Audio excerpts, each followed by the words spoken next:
दोस्तों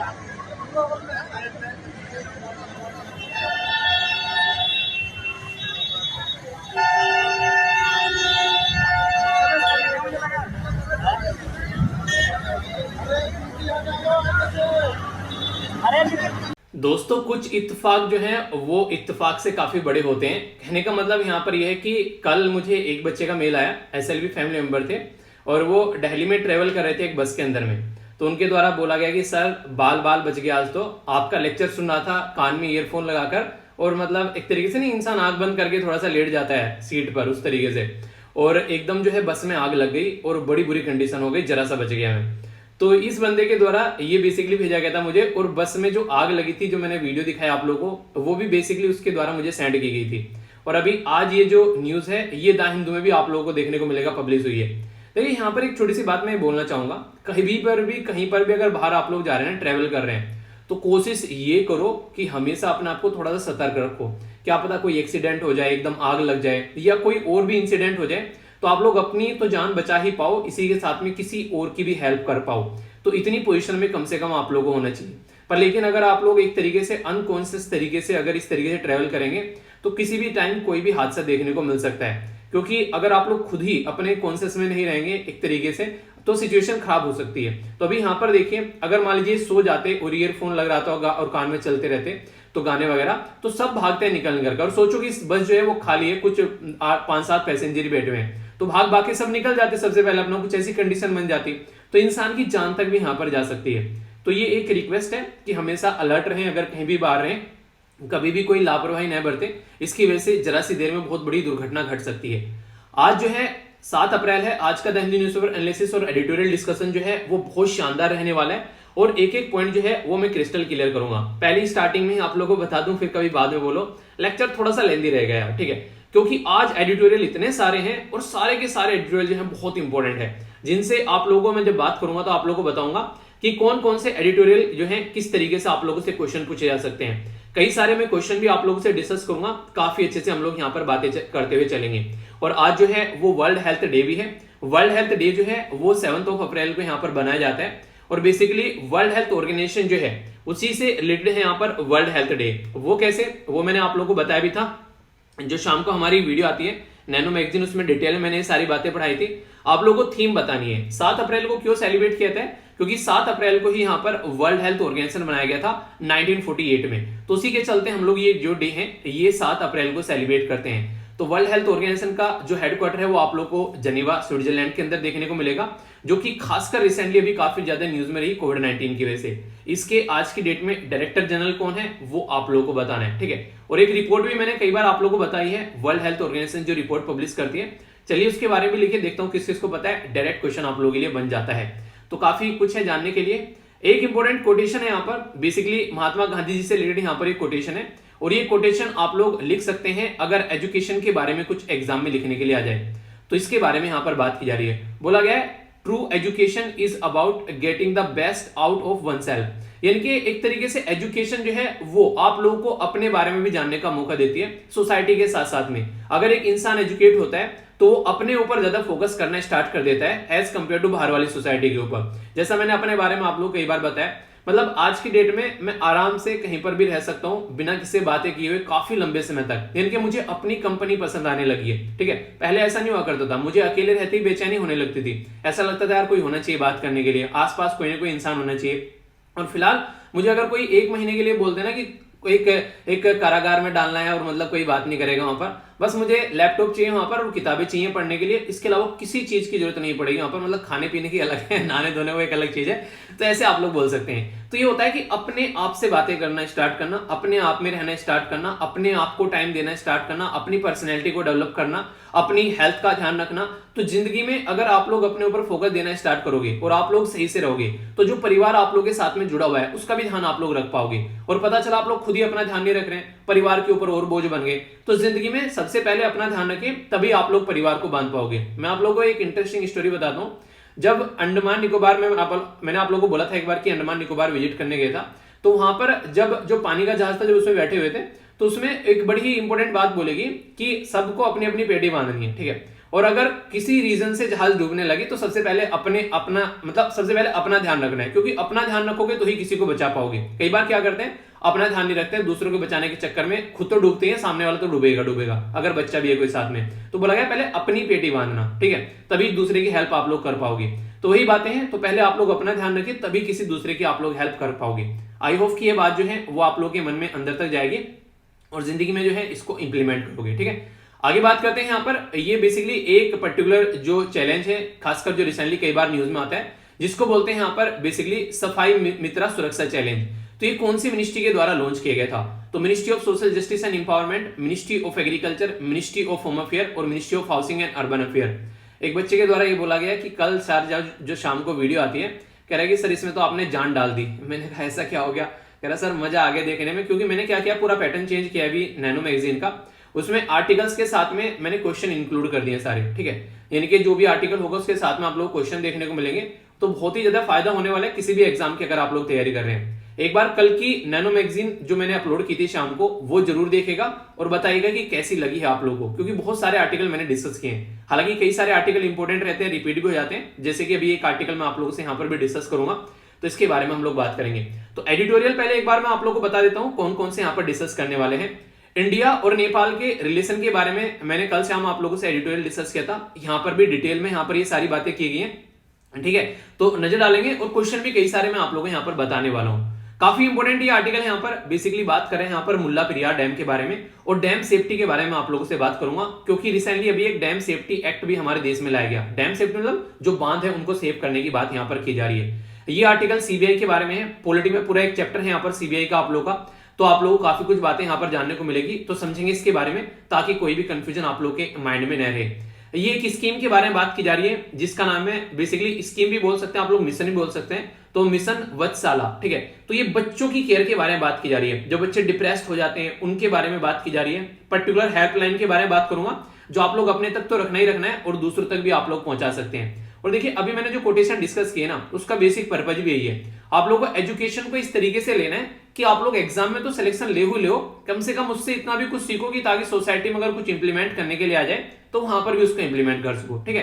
तो ये बात जरूर ध्यान रखिएगा, तो ये सारी चीजें लाइफ में आप लोग इंप्लीमेंट कर सकते हैं। ये जो आर्टिकल है यहाँ पर यूएपीए के बारे में बात की जा रही है, तो यहाँ पर रिसेंटली अभी ये फिर से न्यूज में आ गया यूएपीए, क्योंकि आप लोगों को पता है दिल्ली के अंदर जो दंगे हुए थे उस केस को अभी सेशन कोर्ट के अंदर यहाँ पर सुना जा रहा था, तो 24 मार्च को यहाँ पर रिसेंटली अभी ये न्यूज में आया, तो इसके चलते लोगों को बेल नहीं मिलती है। तो पूरा आर्टिकल क्या है यूएपीए के बारे में मैं आप लोगों को यहाँ पर बताने वाला हूँ, अच्छे से आप लोग समझ पाएंगे।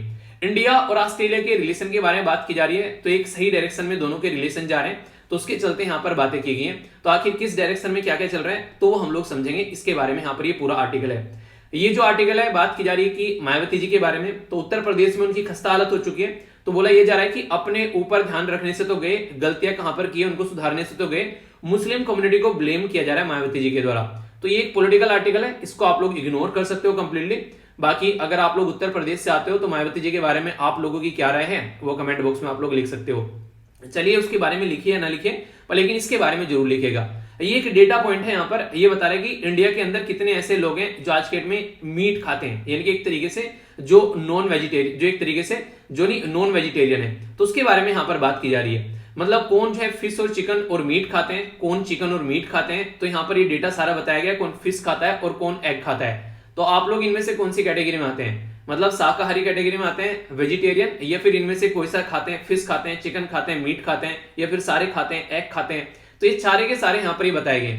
तो ये मैं आप लोगों को टेलीग्राम पर प्रोवाइड करा दूंगा, थोड़ा सा इंटरेस्टिंग डेटा है, पता होना चाहिए देश के अंदर में। अगर आप लोग कहीं पर एज ए मतलब पोस्टेड होते हो एज ए आप लोग एसपी या फिर डीएम आप लोग वहां पर, तो सोसाइटी के बारे में कम से कम आप लोगों को पता होना चाहिए। तो उसके चलते यहाँ पर ये आर्टिकल मुझे इंटरेस्टिंग लगा, तो इसको मैं प्रोवाइड करा दूंगा टेलीग्राम पर, एसएलवी पीडिया वाला जो टेलीग्राम है वहां से जाकर आप लोग देख लेना। ये है बेसिकली 3 टेलीग्राम है जिनको आप लोग फॉलो कर सकते हो। पहले में एसएलवी पीडिया, यहाँ पर कई सारी चीजें मैं पोस्ट करता हूँ, डेली जो क्विज होता है उसके क्वेश्चन भी आप लोगों को यहाँ पर मिल जाते हैं। इसी के साथ में जैसे मैंने इंग्लिश का कल एक और सेशन यहाँ पर पोस्ट किया था, जो क्वेश्चन उनके आंसर हो गए क्विज वाले जो टेक्स्ट एंड कॉन्टेक्स्ट के होते हैं, तो इसको आप लोग देखिएगा। तो टोटल मिलाकर अभी यहाँ पर हमारे 5 सेशन हो गए, ठीक है, क्योंकि मैं अभी से पोस्ट करना स्टार्ट किया हूँ, तो इनको जरूर पढ़ना। जैसे कल हम लोगों ने बात की थी यहाँ पर सेल और व्हील के बारे में, तो इसके बारे में आप लोग देखेगा, तो ये सारी चीजें जो है ये आप लोग देखते हैं। बाकी और क्विज वगैरह ये सारी चीजें आप लोगों को यहाँ पर मिल ही जाती है। तो इसको आप लोग अपनी लाइफ का पार्ट बना सकते हैं, चलते फिरते भी आप लोग यहाँ पर इसको देख सकते हैं। तो यहाँ पर इसके बाद में फिर हम लोग टेक्स्ट एंड कॉन्टेक्स्ट के ऊपर जाएंगे, वहां पर भी कई सारे आर्टिकल हैं, उनके ऊपर भी यहाँ पर हम लोग नजर डालेंगे।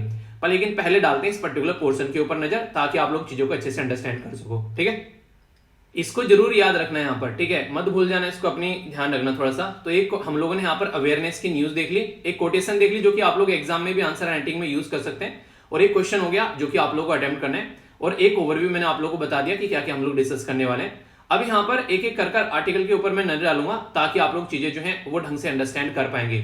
तो बात किससे करेंगे, सबसे पहला आर्टिकल कौन सा है, तो ये बेसिकली बच्चों के बारे में मैं आप लोगों से यहाँ पर बात करूंगा। जो बेसिकली बात की जा रही है ये है पर्टिकुलर मिशन, जिसका नाम है यहाँ पर वत्सल्य। ठीक है, तो ये पर्टिकुलर जो मिशन है, ये बच्चे अगर आज के डेट में डिप्रेशन में जाते हैं उनके लिए यहाँ पर ये बेसिकली आप लोगों को देखने को मिलेगा। और पर्सनली मुझे ये काफी इंपॉर्टेंट लगा, क्योंकि आज की डेट में आप लोग कई सारे ऐसे इश्यूज देखने को मिलते हैं, खासकर जब बच्चों के बारे में हम लोग बात करते हैं, तो इस तरीके की चीजों के बारे में यहाँ पर बात भी होनी चाहिए। और इसी के साथ में यहाँ पर मैं कुछ और भी बातें आप लोगों से करूंगा, ताकि आप लोग अपनी लाइफ को भी इंप्रूव कर सके। डायरेक्ट क्वेश्चन पूछा जा सकता है कि यहाँ पर सर्विस प्रोवाइड कराई जाती है इसके थ्रू, किसके लिए, अगर कोई बच्चा डिस्ट्रेस में है तो उसको यहाँ पर सपोर्ट प्रोवाइड कराई जाती है। कई बार कई सारे बच्चे जो हैं वो सुसाइड कर लेते हैं इन सब रीजन की वजह से।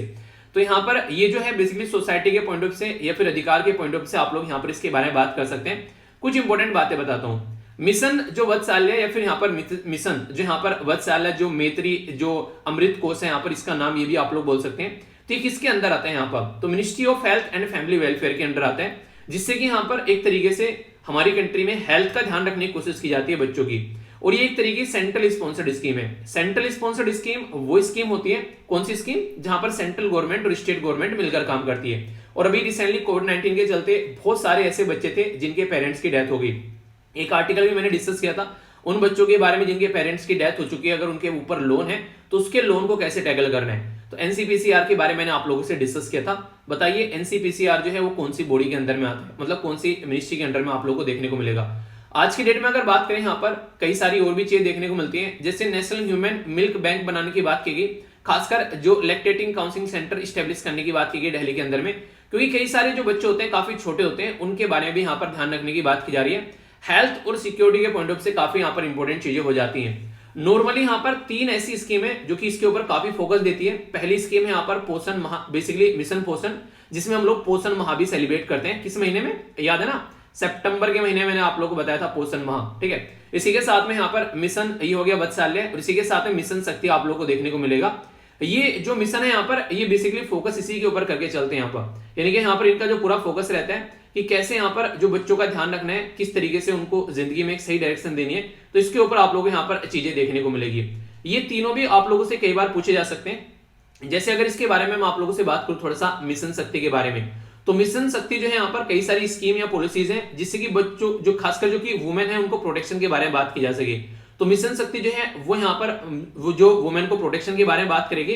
तो इसके चलते यहाँ पर क्या रहता है, वन स्टॉप सेंटर बनाया जाता है महिला वॉलंटियर्स के लिए, यहाँ पर एक तरीके महिलाओं के लिए, ताकि वहां पर जाकर उनके सॉल्यूशन निकल सके। ठीक है, और इसी के साथ में जैसे बेटी बचाओ बेटी पढ़ाओ हो गया, ये सारी, तो ये कई सारी एक पर्टिकुलर स्कीम है। तो मिशन शक्ति के तहत यहाँ पर इनको कवर किया जाता है। तो महिलाओं पर फोकस रहेगा, तो इनडायरेक्ट वे में बच्चों पर फोकस रहेगा, क्योंकि जच्चा और बच्चा को दोनों को साथ में हम लोग काउंट करते हैं। ठीक है, तो ये आप लोग समझिएगा। तो इसके बारे में आप लोगों को आइडिया होना चाहिए। पोषण अगर स्कीम के बारे में बात करें तो ये स्कीम ऐसी थी जिसको इंटीग्रेटेड चाइल्ड डेवलपमेंट स्कीम के साथ में इंक्लूड करके हम लोगों ने देखा था कि आज की डेट में यहाँ पर जो पोषण अभियान चलाया गया, ताकि जो लोगों को एक प्रॉपर न्यूट्रिशन वैल्यू हम लोग प्रोवाइड करा सके। तो उसी के चलते पोषण 2.0 भी यहाँ पर फिर 2.0 बोला आप लोग यहाँ पर, तो ये स्टार्ट किया गया, क्योंकि अगर इंसान जो है वो एक हेल्दी खाना खाएगा तो अच्छे से अपनी लाइफ को एंजॉय कर पाएगा। तो ये तीनों के तीनों आप लोग यहाँ पर देखने को मिलेंगे, काफी इंपॉर्टेंट है, जिनसे अगर कोई क्वेश्चन आप लोगों से पूछे तो कंफ्यूजन आप लोगों को नहीं होना चाहिए। इंपॉर्टेंट बात क्या है यहाँ पर, ये तीनों के तीनों जो है ये ministry of health and family welfare के अंडर में यहाँ पर आते हैं। तो ये आप लोगों से यहाँ पर पूछा जा सकता है कि पर्टिकुलर एक स्टेटमेंट दे दी और क्वेश्चन आप लोगों से पूछ लेंगे कि ministry of health and family welfare. Okay, तो इसके बारे में कोई कंफ्यूजन आप लोगों को यहाँ पर नहीं होना चाहिए कि हमारी कंट्री में यहाँ पर ये पर्टिकुलर एक मिनिस्ट्री है, तो इसके चलते आप लोगों को आइडिया होना चाहिए कौन है मिनिस्टर। चलिए आप लोग बताइए, एक छोटी सी इंफॉर्मेशन है जो कि आप लोगों को पता होना चाहिए। इसके तहत यहाँ पर बात करें जो मिशन है यहाँ पर, तो सर्विस डिलीवरी के बारे में बात की जा रही है। इसके साथ में इंस्टीट्यूशनल केयर के बारे में बात की जा रही है। इसके साथ में नॉन इंस्टीट्यूशनल कम्युनिटी बेस जो केयर होनी चाहिए वो भी होनी चाहिए। इमरजेंसी भी यहाँ पर अगर कोई होती है उसको कैसे टैकल करना है, ट्रेनिंग और कैपेसिटी बिल्डिंग में बात की जा रही है। तो काफी अच्छे से यहाँ पर ध्यान रखा जा रहा है। एक ये इंपॉर्टेंट, ये चाइल्ड हेल्प जो चाइल्ड लाइन नंबर है यहाँ पर बेसिकली ये याद रखेगा। इंटरव्यू में यहाँ पर रिसेंटली अभी क्वेश्चन भी पूछा गया यहाँ पर, तो इस तरीके क्वेश्चन भी आप लोगों से बन जाते हैं कई बार, ठीक है। थोड़ा सा अगर आप लोग बताते हैं कि हाँ इस तरीके से आप लोग अपना जो हॉबीज वगैरह बताते हैं कुछ ऐसे, तो चीजों को अच्छे से तैयार करिए ताकि एग्जाम में कोई दिक्कत आप लोग को देखने को न मिले। ओके, तो यहाँ पर जो बात की जा रही है ये 1098 जो है 24 टोल फ्री नंबर है, हेल्पलाइन, जो कि बच्चा अगर कोई डिस्ट्रेस में है यहाँ पर उसको हेल्प करने के लिए यहाँ पर बात करते हैं। तो होम अफेयर मिनिस्ट्री जो कि जिसके अंडर जो आप लोगों को देखने को मिलेगी चीजें स्टार्ट की गई इसको लेकर, ठीक है। इसी के साथ में जो मिशन जो वत्सल्य है तो मिनिस्ट्री ऑफ स्मृति ईरानी जी के द्वारा बोला गया कि ये काफी इंपॉर्टेंट है यहाँ पर, और प्रिजर्व कर रहे हैं डेटा सेंसिटिविटी ताकि चीजों को ध्यान में रखा जा सके। और ये जो लाइन है यहाँ पर ये ऑपरेशनल है 25 ईयर से लगभग, जिससे कि यहाँ पर चीजों को अच्छे से टैकल किया जा सके। और वर्ल्ड में ये one of the largest helpline number आप लोग को देखने को मिलेगा। तो देखिए बच्चों को ना माँ बाप को भी थोड़ा ध्यान रखना चाहिए, ऐसा नहीं कि बस ऐसे ही छोड़ दिया जाए। खासकर अगर कोई दिक्कत होती है तो सोल्यूशन निकालने के लिए काफी ज्यादा जरूरी हो जाती है सारी चीजें, तो इसके ऊपर ध्यान होना चाहिए, ठीक है। तो ये था कंप्लीट आर्टिकल जिसके बारे में आप लोग को पता होना चाहिए। अब चलते हैं नेक्स्ट आर्टिकल की ओर। यहाँ पर ये जो नेक्स्ट आर्टिकल आप लोगों को देखने को मिलेगा, देखिए वीडियो को एंड तक देखिएगा, फिर से मैं आप लोगों को बोल रहा हूँ, क्योंकि कई सारे जो आर्टिकल हैं बहुत ज्यादा इंपॉर्टेंट है, खासकर जिनसे डायरेक्ट क्वेश्चन आप लोग के एग्जाम में बन सकते हैं। थोड़ी सी लेंथी रहेगी, मैंने पहले ही बता दिया है, पर लेकिन अच्छे से मैनेज करके चलोगे तो एक एक पॉइंट जो है वो क्रिस्टल क्लियर आप लोग के माइंड में हो जाएगा। ये जो आर्टिकल है ये यूएपीए के बारे में बेसिकली बात करें। यूएपीए क्या होता है? ये होता है अनलॉफुल एक्टिविटी जो प्रिवेंशन एक्ट होता है, ये हमारे देश में आप लोग को देखने को मिलेगा। और बेसिकली बोला जा रहा है कि यूएपीए जो है वो कई सारी जो लोगों की लाइफ है उनको यहाँ पर नष्ट कर रहा है, यानी कि लोगों की लाइफ को बर्बाद कर रहा है। ये बात बोली गई है गौतम भाटिया के द्वारा। तो ये दिल्ली बेस एक यहाँ पर आज के डेट में हमारी कंट्री के लॉयर हैं, जिनके द्वारा ये लॉयर के साथ साथ में यहाँ पर बेसिकली एडिटोरियल के अंदर राइटर मतलब आर्टिकल भी लिखते हैं, यानी कि दोनों जगह से पैसे कमा रहे हैं, ठीक है। मजाक था, सीरियस मत लेना अलग तरीके से, मतलब ये कि अच्छे तरीके से यहाँ पर कई सारे आर्टिकल लिखते हैं। कई बार मैंने पहले भी इनके बारे में आप लोगों से कई सारे आर्टिकल डिस्कस किए हैं। पहले अगर बात करूं बैकग्राउंड के बारे में यूएपीए के, तो यहाँ पर इसके बारे में अभी बताऊंगा आप लोगों को। आखिर ये न्यूज में किस लिए आ गया? यूएपीए न्यूज में इसलिए आ गया क्योंकि दिल्ली के अंदर जो दंगे देखने को मिले थे आप लोगों यहाँ पर, उसकी वजह से यहाँ पर कई सारे लोगों पर आरोप लगाए गए कि इनकी वजह से यहाँ पर ये दंगे देखने को मिले, और यहाँ पर उन लोगों को जो है पकड़कर जेल में भी डाला गया। और सबसे बड़ी बात यहाँ पर यह कि जैसे यहाँ पर ये इंसान आप लोगों को देखने को मिलेगा, इस इंसान का नाम है उमर खालिद। इसके ऊपर यहाँ पर दिल्ली के दंगे भड़काने का आरोप लगाया गया, जिसमें 50 से ज्यादा लोगों की जान चली गई। और आज की डेट में लगभग 500 से ज्यादा दिन हो चुके हैं, यानी कि लगभग 2 साल पूरे होने वाले हैं। एक साल में 365 दिन अगर लगा के आप लोग चलो, अभी यहाँ पर इस इंसान को ट्रायल एक तरीके से ट्रायल नहीं चलाया गया, अब तक जेल में ही रखा गया है। और बड़ी बात यहाँ पर यह ना तो ट्रायल चलाया जा रहा है इसके खिलाफ और जेल में रखा गया है, और इंपॉर्टेंट मुद्दा यहाँ पर यह कि यहाँ पर अब तक यहाँ पर इसको बेल भी नहीं दी गई है, ठीक है। तो उसके चलते यहाँ पर यह बोला जा रहा है कि अगर आप लोग किसी को पकड़ रहे हो किसी पर्टिकुलर केस के तहत, तो या तो उसको बेल दो अगर आप लोग यहाँ पर ट्रायल नहीं चला पा रहे हो, या फिर जल्दी से ट्रायल चलाओ। अब 500 दिन जो है यहाँ पर ये इंसान जो है वो जेल में काट चुका है। अगर कल को चलकर ये बेगुनाह साबित हुआ तो इन 500 दिन का जो बेसिकली एक तरीके से हिसाब किताब कौन देगा, ऐसे आप लोग समझ सकते हैं। पर लेकिन यहाँ पर ऐसा भी नहीं है कि बिल्कुल सारी चीजें एक तरीके से जैसी दिखती हैं वैसी होती हैं। कई बार कई सारे इंसान जो है सोसाइटी में काफी गलत काम करके चले जाते हैं, तो इसलिए सोसाइटी को हमेशा ऊपर रखना है, अपने देश को हमेशा ऊपर रखना है। तो उसी के चलते हमारे देश में यूएपीए यहाँ पर निकल गया, अनलॉफुल एक्टिविटी प्रिवेंशन एक्ट, यानी कि जो लॉफुल नहीं है, यानी कि कानून के हिसाब से कोई ऐसी हरकतें हैं जो कि बेसिकली कानून के हिसाब से नहीं, मतलब कैसी हरकतें जो कानून के हिसाब से नहीं है, तो उनको रोकने के लिए कानून लाया गया उन जो 1960s में। क्योंकि हमारे देश के अंदर में जब नक्सलवादी यहाँ पर मूवमेंट देखने को मिले, ठीक है, कई सारी और भी ऐसे इंसिडेंट देखने को मिले, तब लगा कि ऐसा कोई कानून होना चाहिए। तो उस टाइम पर ऑर्डिनेंस लाया गया, unlawful activity prevention ordinance. Ordinance बोलते हैं बेसिकली हिंदी में अध्यादेश। तो याद रखिएगा आर्टिकल 1, 2, 3 के तहत ऑर्डिनेंस लाता है सेंट्रल गवर्नमेंट। स्टेट गवर्नमेंट किस आर्टिकल के तहत लाता है पता है ना आप लोगों को? अनुच्छेद कौन सा है? अनुच्छेद 216 है। तो ये याद रखिएगा, डायरेक्ट क्वेश्चन कई बार आप लोगों से यहां से बन जाते हैं। ठीक बोला या फिर मैंने कुछ गलत बोला? पहले तो आप लोग ये बताओ यहाँ पर कोई बात मैंने गलत बोली है इनमें से, दोनों बात मैंने सही बोल दी है? बताइए, चलिए देखता हूँ कौन कौन सही बताता है। ये यहाँ पर ये मैंने सही बोला आर्टिकल 216, फिर गलत बोला। आर्टिकल 216 में क्या आता है आप लोगों को पता है? या फिर एक और आर्टिकल है यहाँ पर आर्टिकल 223। तो कंफ्यूज मत होना, ये आर्टिकल मैंने कई बार आप लोगों से डिस्कस किए हैं, इसलिए थोड़ा सा मैंने लगा कि आप लोगों को थोड़ा सा कई बार, क्योंकि मुझे भी कई बार इसमें कंफ्यूजन हो जाता था, तो इसको कंफ्यूजन नहीं होना चाहिए। तो यहाँ पर ये जो 216 वाला आर्टिकल है ये हाई कोर्ट में अपॉइंटमेंट के बारे में बात करता है, जजेस की अपॉइंटमेंट जो हाई कोर्ट में होती है उसके बारे में बात करता है। और आर्टिकल 213 है यहाँ पर ये जो बात करता है ऑर्डिनेंस के बारे में, अध्यादेश के बारे में, जो कि स्टेट गवर्नमेंट के द्वारा लाए जाते हैं, ठीक है। तो ये काफी इंपोर्टेंट है, यहाँ पर कई बार क्वेश्चन बन चुके हैं एग्जाम में। एग्जाम में कंफ्यूजन नहीं होना चाहिए, यहाँ पे कंफ्यूजन हो जा रहा है समझ में आता है उसको मिटाइए, पर लेकिन एग्जाम में कोई कंफ्यूजन नहीं रखना है, ठीक है। तो ये बेसिक चीजें हैं जिसको आप लोगों को समझ के चलना है। अब यहाँ पर जजों की अपॉइंटमेंट होती है सुप्रीम कोर्ट में, उसके लिए कौन सा आर्टिकल है ये आप लोग को बताना है। अभी यहाँ पर हमारे देश में जब ये लाया गया तो इफेक्टिव प्रिवेंशन की बात की गई, ताकि हमारी कंट्री में जो भी लॉ एंड ऑर्डर है उसको मेंटेन रखा जा सके, और कोई भी ऐसी गलत अगर हरकत हो रही है तो उसको प्रिवेंट किया जा सके। इसका बेसिक पर्पज यहाँ पर ये रखा गया, तो उसी के लिए यहाँ पर इसको इस्तेमाल किया जा रहा। पर लेकिन यहाँ पर राइटर जो है इसके इस्तेमाल से खुश नहीं है, वो यहाँ पर कह रहे हैं कि जिस तरीके से इसको इस्तेमाल होना चाहिए था उस तरीके से यहाँ पर इसको इस्तेमाल नहीं किया जा रहा है। तो हमारी कंट्री में अनलॉफुल एक्टिविटी प्रिवेंशन एक्ट जो है वो पास कर दिया गया 1967 में, क्योंकि 66 में ऑर्डिनेंस था और ऑर्डिनेंस ज्यादा लंबे समय तक चलता नहीं है। तो जैसे ही वो लैप्स हुआ उसके बाद में हम लोगों ने यहाँ पर कानून बना लिया, जिसके चलते इसको फॉलो करते हुए हम लोग आ रहे हैं। यूएपीए जो है इनेक्ट किया गया यहाँ पर एक तरीके से, और डिक्लेयर किया गया unlawful under criminal law amendment act 1952, यानी कि क्रिमिनल एक्टिविटी के तहत यहाँ पर आप लोगों को चीजें देखने को मिलेगी अगर कोई हरकतें करता है। अगर बात करें सुप्रीम कोर्ट के बारे में, तो यहाँ पर कई सारी बातें निकल कर आती है कि ये कानून जो बनाया क्या वो सही है, तो क्या इसको बैन नहीं करना चाहिए, तो कई सारी ऐसी चीजें यहाँ पर देखने को मिलती हैं। तो इसके चलते आप लोग यहाँ पर कई सारे मुद्दे सामने निकल कर आते हैं। तो बोला गया सुप्रीम कोर्ट के द्वारा जो प्रोविजन है दो एक तरीके से, तो अनलॉफुल के बेस पर यहाँ पर no judicial mechanism to scrutiny the validity of any ban, तो यानी कि कोई अगर बैन लगा दी जाए तो यहाँ पर उसको चेक कैसे किया जाएगा, तो इसके लिए यहाँ पर अलग से यहाँ पर प्रोविजन ऑफ ट्रिब्यूनल रखे गए, ठीक है, जो कि 6 महीने के अंदर डिक्लेरेशन करेगा एक तरीके से अनलॉफुल एक्टिविटी कौन सी होनी चाहिए यहाँ पर। तो इसके चलते कई बार आरोप भी लगाया जाता है कि सेंट्रल गवर्नमेंट क्या करती है, कई सारी चीजों को ओवर रीच करने की कोशिश करती है, यानी कि अपने हाथ में रखने की कोशिश करती है। इससे पहले पोटा हुआ करता था 2002 में, जिसको रिपील करके यूएपीए जो है वो पूरे देश के अंदर आप लोगों को यहाँ पर देखने को मिला। कहा कि अगर कोई यहाँ पर टेररिस्ट एक्टिविटी देखने को मिले उसको यहाँ पर कंट्रोल किया जा सके। यूएपीए जो है वो अमेंडमेंट किया गया 2004 में, 2013 में, रिक्वायरमेंट के हिसाब से यहाँ पर इसके अंदर टाइम टू टाइम जो है वो चेंज भी करते रहते हैं। अभी यहाँ पर पनिशमेंट फॉर टेररिस्ट एक्ट और एक्टिविटीज आप लोगों को यहाँ पर देखने को मिलेगा। इसी के साथ में सिक्योरिटी के पॉइंट ऑफ से भी यहाँ पर कई सारी चीजें आप लोगों को नजर आएंगी, और यहाँ पर बेसिकली टेररिस्ट को फंड नहीं मिलना चाहिए उसके लिए भी यहाँ पर चीजों को रोकने की कोशिश की जाती है। यानी कि बेसिक पर्पज यहाँ पर ये कि सिचुएशन को इस तरीके से लेकर चलना है ताकि चीजें जो है वो सही डायरेक्शन में रहे। क्यों? क्योंकि इंटरनेशनल लेवल पर एक बॉडी है जिसको FATF आप लोग बोलते हैं, फाइनेंशियल एक्शन टास्क फोर्स, तो ये भी यहाँ पर इस बारे में बात करती है कि टेररिज्म के बेसिकली किसी भी टेररिस्ट के हाथ में पैसा नहीं पहुंचना चाहिए। पुलवामा अटैक किए गए हमारी कंट्री में, और भी कई जगह हमारी कंट्री में जो अटैक किए गए, कई सारे हमारे जो जवान हैं वो शहीद हुए, तो वहां पर कई सारे लोग जो थे वो इस तरीके से बॉम्ब लेकर आ रहे थे जैसे कि ऐसा लग रहा है कि वो घर में बॉम्ब बनाते हैं, पर लेकिन ऐसा नहीं होता है। अगर बात करें यहाँ पर ओसामा के द्वारा यूएसए में ट्रेड सेंटर को उड़ा दिया, 3000 से 3500 के करीब लोगों की जान चलेगी।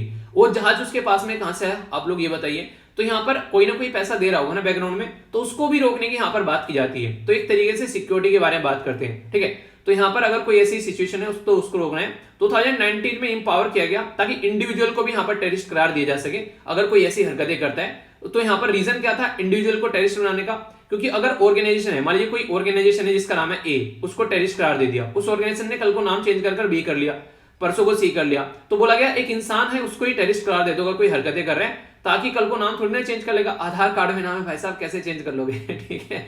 तो वही बातें हैं, 10वीं की मार्कशीट में नाम आ गया, आप लोग अगर 10वीं की है तो समझ सकते हैं। तो उसके चलते देखने को मिला। तो बैन जो है यहाँ पर अगर किसी पे अगर लगाया जाए, इनिशियली यहाँ पर 2 ईयर का है, बट लेकिन बोला जा रहा है कि इसको आगे एक्सटेंड करके 5 साल तक भी किया जा सकता है। तो कई सारी ऐसी चीजें आप लोगों को यहाँ पर देखने को मिलेगी।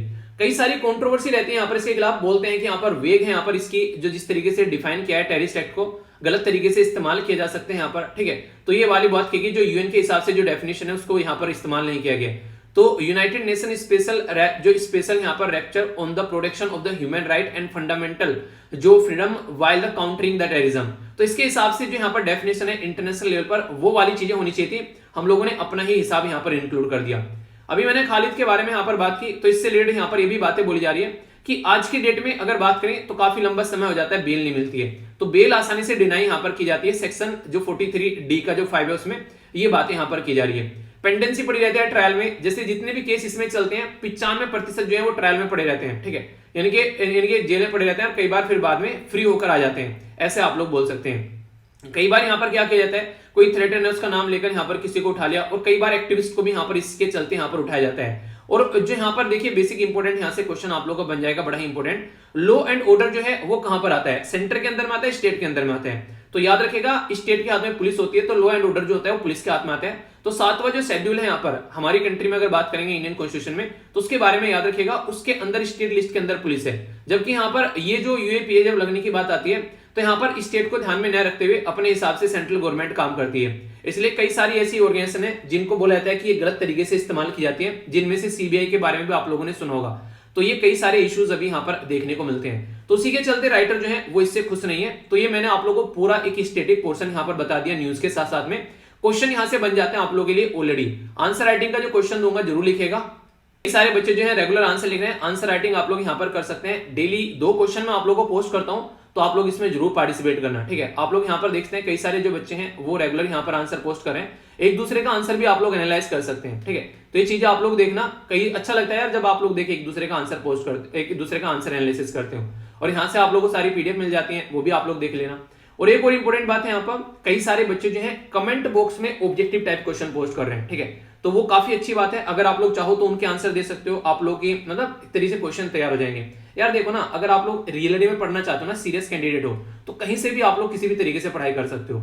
ये आप लोग के ऊपर डिपेंड करता है कि आप लोग कैसे लेकर चल रहे हैं। अगर आप लोग ही सीरियस नहीं हो तो फिर तो कोई बात ही नहीं है बोलने वाली, ठीक है। तो ये कुछ बातें थी जो कि आप लोग यहाँ पर याद रख सकते हो। नेक्स्ट आर्टिकल की ओर चलते हैं। ये था कंप्लीट आर्टिकल, ठीक है।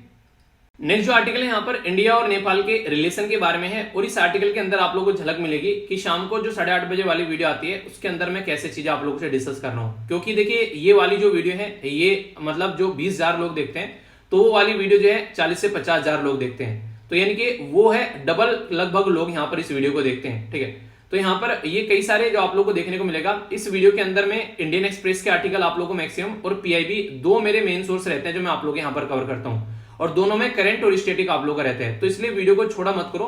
दोनों वीडियो अगर आप लोग कंबाइन डिस्कस करोगे तो बहुत सारी चीजें आप लोग की रिवाइज भी हो जाएंगी और इसी के साथ में बहुत सारी कुछ नई चीजें भी आप लोग को जानने को मिलेगी, वो भी प्रैक्टिस के साथ में। क्योंकि ये जो शाम को वीडियो आती है उसके लिए मेरे पास में फुल टाइम रहता है। देखिए हिंदू वाली वीडियो तो मॉर्निंग में उठकर ही बनाई जाएगी, लिमिटेड टाइम रहता है, पर लेकिन वो वाली वीडियो के लिए मेरे पास में पूरा दिन रहता है। उसको अच्छे से तैयार कर सकता हूं मैं, कितने भी उसमें चीजें डाल सकता हूं। तो इसलिए उस वीडियो को बड़े ही शानदार तरीके से तैयार किया था। तो उस वीडियो को जरूर आप लोग अपना पार्ट बनाइए और उसमें मैक्सिमम चीजें जो है प्रैक्टिस और आप लोगों का स्टैटिक पोर्शन रहता है, अगर ध्यान से आप लोगों ने देखा होगा, ठीक है, जहां से डायरेक्ट क्वेश्चन बनते हैं अगर आप लोग रियलिटी में पेपर अगर तैयारी कर रहे हो सीरियस कैंडिडेट के तौर पर। तो ये बात करते हैं यहाँ पर इंडिया और नेपाल के रिलेशन के बारे में। तो इंडिया और नेपाल के रिलेशन के बारे में कई सारी बातें मैं आप लोग को बताने वाला हूँ। यूपीएससी प्रीलिम्स और जीएस पेपर 2 के साथ में आप लोग इसको कनेक्ट कर सकते हैं। अभी यहाँ पर जो नेपाल के प्राइम मिनिस्टर थे बहादुर साहब देवपा, वो हमारी कंट्री की विजिट पर थे। तो इसके चलते कई सारी बातें देखने को मिली। क्रॉस बॉर्डर पैसेंजर ट्रेन के बारे में बात करेंगे, रुपया पेमेंट सिस्टम के बारे में, और कई सारे और एमओयू भी हैं। इसी के साथ में यहाँ पर एक तरीके से एक यहाँ पर डेलीगेशन की मीटिंग हुई हैदराबाद हाउस जो दिल्ली के अंदर में, जहां पर ये सारी बातें निकल कर आई। तो नेपाल और इंडिया जो है उसके रिलेशन जो है वो आगे बढ़ते हुए आप लोगों को अच्छे लेवल पर नजर आ रहे हैं। तो ये काफी अच्छी बात है। कई सारे क्वेश्चन भी मैं आप लोगों को यहाँ पर बताने वाला हूँ जो कि प्रीलिम्स में आप लोग पूछे गए हैं, ठीक है। ये कई सारे क्वेश्चन हैं जो कि ऑलरेडी एग्जाम में पूछे जा चुके हैं, तो ये भी मैं डिस्कस करूंगा। यहाँ से कई सारी बातें आप लोगों को जानने को मिलेगी, तो अच्छे से सुनिएगा, एक एक पॉइंट आप लोगों के माइंड में क्रिस्टल क्लियर हो जाएगा, ठीक है। तो कहने का मेरा बेसिक पर्पज यहाँ पर यह है कि जो भी पॉइंट डिस्कस करता हूं तो आप लोग चाहो तो उनसे नोट्स भी बना सकते हो अच्छे से, ठीक है। जितने अच्छे से आप लोग नोट्स बनाते चलोगे उतना ही ज्यादा आप लोगों को फायदा देखने को मिलेगा और उससे आप लोग क्या रहेगा, रिवाइज करने में भी आसानी रहेगी, ठीक है। तो आइए एक एक पॉइंट जो है वो डिस्कस करते हैं रिलेशन के बारे में। सबसे पहले बात करें तो इंडिया और जो नेपाल है उसके बारे में अगर बात करें तो दोनों के द्वारा लॉन्च किए गए यहाँ पर ये 35 जो किलोमीटर का क्रॉस बॉर्डर रेलवे लिंक, यानी कि रेलवे की कनेक्टिविटी की यहाँ पर बात की जा रही है। ये जयनगर इन बिहार से लेकर यहाँ पर ये बेसिकली जो कुर्था है नेपाल के अंदर यहाँ पर पहुंचने वाला है। तो अगर आप लोग बिहार से आते हैं और आप लोग स्टेट पीसीएस की तैयारी कर रहे हैं तो आप लोगों के लिए क्वेश्चन जो है वो स्टार लगाने वाला हो गया, तो इसके ऊपर स्टार आप लोग लगा लेना, ठीक है, क्योंकि स्टेट पीसीएस के अंदर क्वेश्चन पूछा जा सकता है। अब ये काफी इंपॉर्टेंट क्वेश्चन यहाँ से बन जाता है कि अभी रिसेंटली अगर बात करें तो रुपया जो है, रुपया यानी कि एक तरीके से जो हमारा जो रुपये है जिसके बारे में हम लोग बात करते हैं, वो कई जगह कई सारी कंट्री में हम लोगों ने लॉन्च किया। खासकर अगर बात करें भूटान में कुछ दिनों पहले लॉन्च किया गया था, सिंगापुर में, और यूएई में बहुत सारे इंडियन यानी कि भारतीय रहते हैं तो वहां पर लॉन्च किया गया। अभी नेपाल जो है ये चौथी कंट्री बन गई है जहां पर हम लोग यहाँ पर रुपया जो है कार्ड वो लॉन्च कर रहे हैं, जिसके चलते यहाँ पर काफी फायदा देखने को मिलेगा और कनेक्टिविटी भी अच्छी नजर आएगी, खासकर अगर किसी को पेमेंट करना है तो, ठीक है। तो ये बातें हैं। कई सारी जो एमओयू साइन किए गए यहाँ पर दोनों कंट्री के बीच में, एक तो रेल सेक्टर में देखने को मिले यहाँ पर एग्रीमेंट, इसी के साथ में यहाँ पर दोनों कंट्री के बीच में अगर बात करें इंडियन ऑयल कॉर्पोरेशन और नेपाल ऑयल कॉर्पोरेशन में भी यहाँ पर बेसिकली बात की गई। आने वाले 5 साल में कई सारे जो टेक्निकल एक्सपर्टीज है वो एक दूसरे के बीच में आप लोगों को यहाँ पर नजर आएगा। इसी के साथ में ये काफी इंपोर्टेंट है, यहाँ पर एक फ्रेमवर्क एग्रीमेंट के बारे में बात की जा रही है। India lead international solar alliance, यानी कि नेपाल जो है वो 105वां मेंबर बन गया उसने इंटरनेशनल सोलर अलायंस को ज्वाइन कर लिया है। तो ये काफी इंपॉर्टेंट है। इंटरनेशनल सोलर अलायंस एक ऐसी ऑर्गेनाइजेशन है जिसका हेडक्वार्टर आप लोगों को इंडिया में देखने को मिलेगा, और वो भी कहां पर, ये आप लोगों को बताना है। तो नेपाल यहां पर 105वां मेंबर यहां पर बनी है। तो ये काफी इंपॉर्टेंट मुद्दा आप लोगों को देखने को मिलेगा। इसी के साथ में अगर बात करें, कई सारे और भी यहाँ पर इंपॉर्टेंट चीजें हैं, जैसे इंडिया और नेपाल के रिलेशन के बारे में कुछ लिखने के लिए आ जाए तो ये वो पॉइंट है जो कि आप लोग मेंशन कर सकते हैं, और यहाँ से डायरेक्ट आप लोगों के लिए ऑब्जेक्टिव टाइप क्वेश्चन भी बन जाएगा किसी भी एग्जाम के अंदर में। तो ये काफी इंटरेस्टिंग फैक्ट्स हैं, आप लोग बोल सकते हैं इनको, जिनके बारे में समझिएगा। नेपाल जो है वो काफी इंपॉर्टेंट पड़ोसी देश है इंडिया का, वो तो आप लोगों को पता ही है। खासकर ज्योग्राफी के पॉइंट ऑफ व्यू से मैंने अभी बताया, पांच राज्य हमारे नेपाल को टच करते हैं। हिस्ट्री के पॉइंट ऑफ व्यू से भी आप लोगों को देखने को मिलेगा, कल्चर और इकोनॉमी के पॉइंट ऑफ व्यू से भी अभी बातें करूंगा आप लोगों से। यानी कि जो बातें यहाँ पर लिखी हुई है, ज्योग्राफी, हिस्ट्री, कल्चर, ये सारी, इनके बारे में इंडिया और नेपाल के रिलेशन आप लोग समझ पाएंगे। इंडिया और नेपाल जो है वो हिंदुज्म और बुद्धिज्म को लेकर दोनों एक दूसरे के साथ में कनेक्टेड है।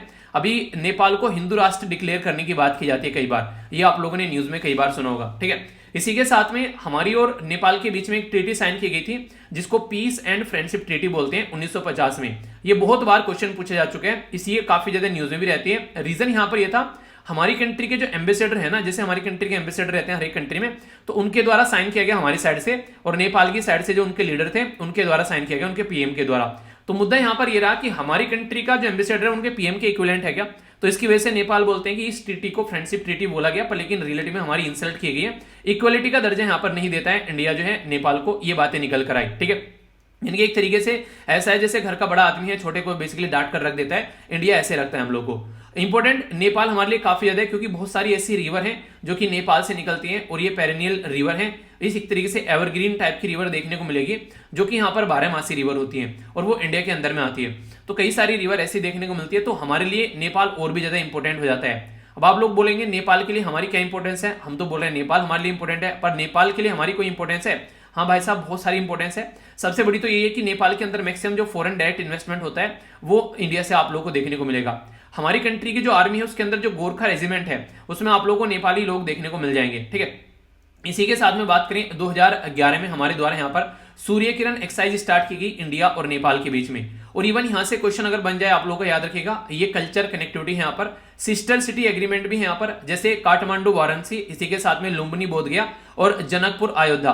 तो ये वो एरिया है जहां पर सिस्टर सिटी के एग्रीमेंट में है यहाँ पर, यानी कि दोनों कंट्री की जो सिटीज हैं उनको साथ साथ कनेक्ट करने की कोशिश की जा रही है, और इसी के साथ में डेवलप भी किया जा रहा है। अगर बात करें नेपाल, काफी इंपॉर्टेंट पार्टनर इसलिए भी है क्योंकि बहुत सारी ऐसी ऑर्गेनाइजेशन है जैसे कि भूटान, बांग्लादेश, इंडिया, नेपाल, जिसको BBIN बोला मैंने अभी रिसेंटली, इसके बारे में आप लोगों को पढ़ाया भी था। इसमें हम लोग रोड कनेक्टिविटी की भी बात करें, बिम्स्टेक के बारे में आप लोग जानते हैं, बे ऑफ बंगाल के बारे में बात करते हैं, of initiative for multi sectoral and technical economic cooperation, तो इसको बिम्स्टेक बोलते हैं। इसी के साथ में नॉन अलाइंग मूवमेंट या फिर south Asia association regional cooperation, ये वो सारे एरिया हैं जहां पर नेपाल जो है वो हमारा पार्ट है, मतलब हमारा पार्ट नहीं है हमारे साथ मिलकर काम करता है। तो ये सारी अच्छी अच्छी बातें होगी जो कि आप लोग समझ सकते हैं। तो क्या कोई बुरी भी बातें हैं? जी हाँ, कुछ बुरी बातें आप लोगों को बताऊंगा।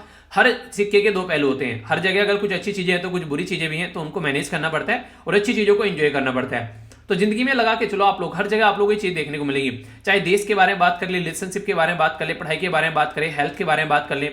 हर जगह कई सारे लोगों को अगर हेल्थ के बारे में बात करें, कई सारी बीमारी होती हैं, पर फिर भी यहाँ पर एक साइड में हेल्थ के ध्यान भी रखना है साथ साथ में, तो एक मैनेज करना चीजों को काफी ज्यादा जरूरी होता है। तो ऐसे ही यहाँ पर इशू भी है इंडिया और नेपाल के बीच में, और दो काफी इंपॉर्टेंट इशू है। इशू नंबर 1 है चाइना। चाइना जो है वो बेसिकली क्या करता है, वो जहां जहां इंडिया का दबदबा है वहां वहां वो अपना दबदबा बनाने की कोशिश करता है, ताकि इंडिया को एज ए लीडर ट्रीट न किया जाए और एशिया में बस चाइना को ही देखे। देखिए इंटरेस्टिंग चीज बताऊं आप लोग, यहाँ पर अगर दुनिया में आप लोग बात करेंगे तो चाइना बोलता है कि मल्टीलेटरल वर्ल्ड होना चाहिए, यानी कि ऐसा नहीं कि बस अकेला यूएसए और रशिया रहेगा, बहुत सारी कंट्री ऐसी हैं जो कि यहाँ पर अलग अलग एक तरीके से यहाँ पर अपनी बातें रख सकती है। पर लेकिन जब एशिया में आते हैं तो ये दोगला रवैया दिखाता है, ये चाहता है कि एशिया में इसके अलावा किसी को पूछे ही ना, पर लेकिन ऐसी इसकी चली नहीं। फिलहाल जो है इंडिया की हवा हर जगह आप लोगों को देखने को मिल जाएगी।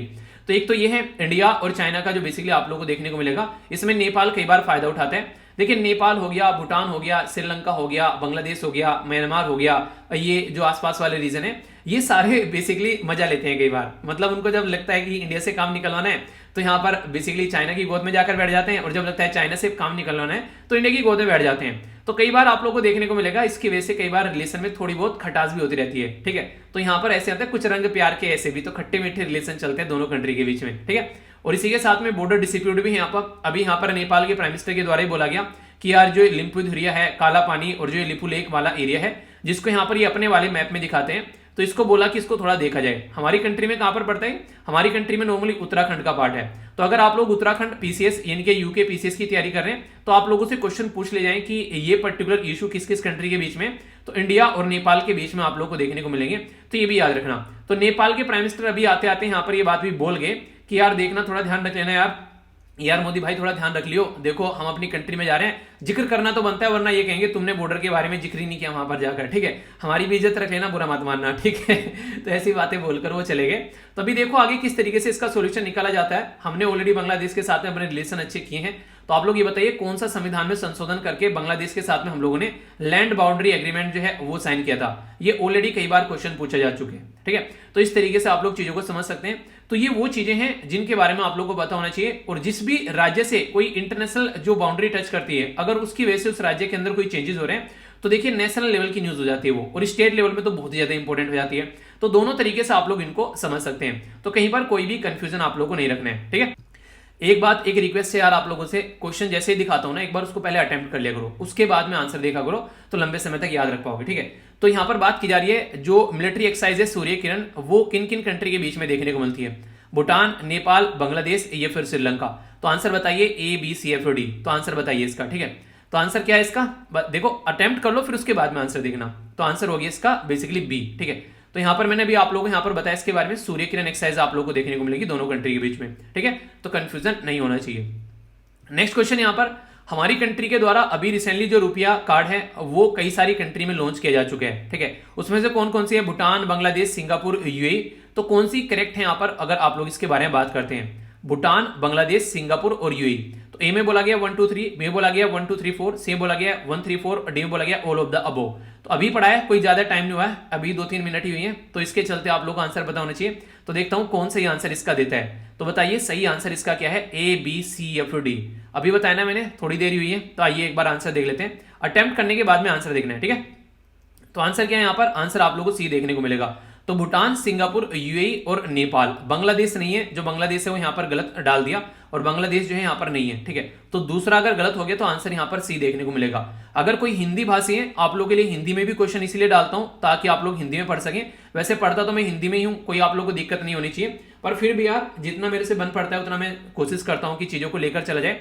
तो आप लोग उसको थोड़ा सा आप लोग भी मैनेज किया कीजिए। इंग्लिश और हिंदी को कोशिश करो कि समझा करो, क्योंकि आगे चलकर जिस भी डिपार्टमेंट में जाओगे इंग्लिश भी कम से कम पार्ट होना चाहिए। आगे चीजें और बढ़ी रही हैं, डेवलप ही हो रही है, तो आप लोग इसके बारे में थोड़ा ध्यान रखना चाहिए, ठीक है।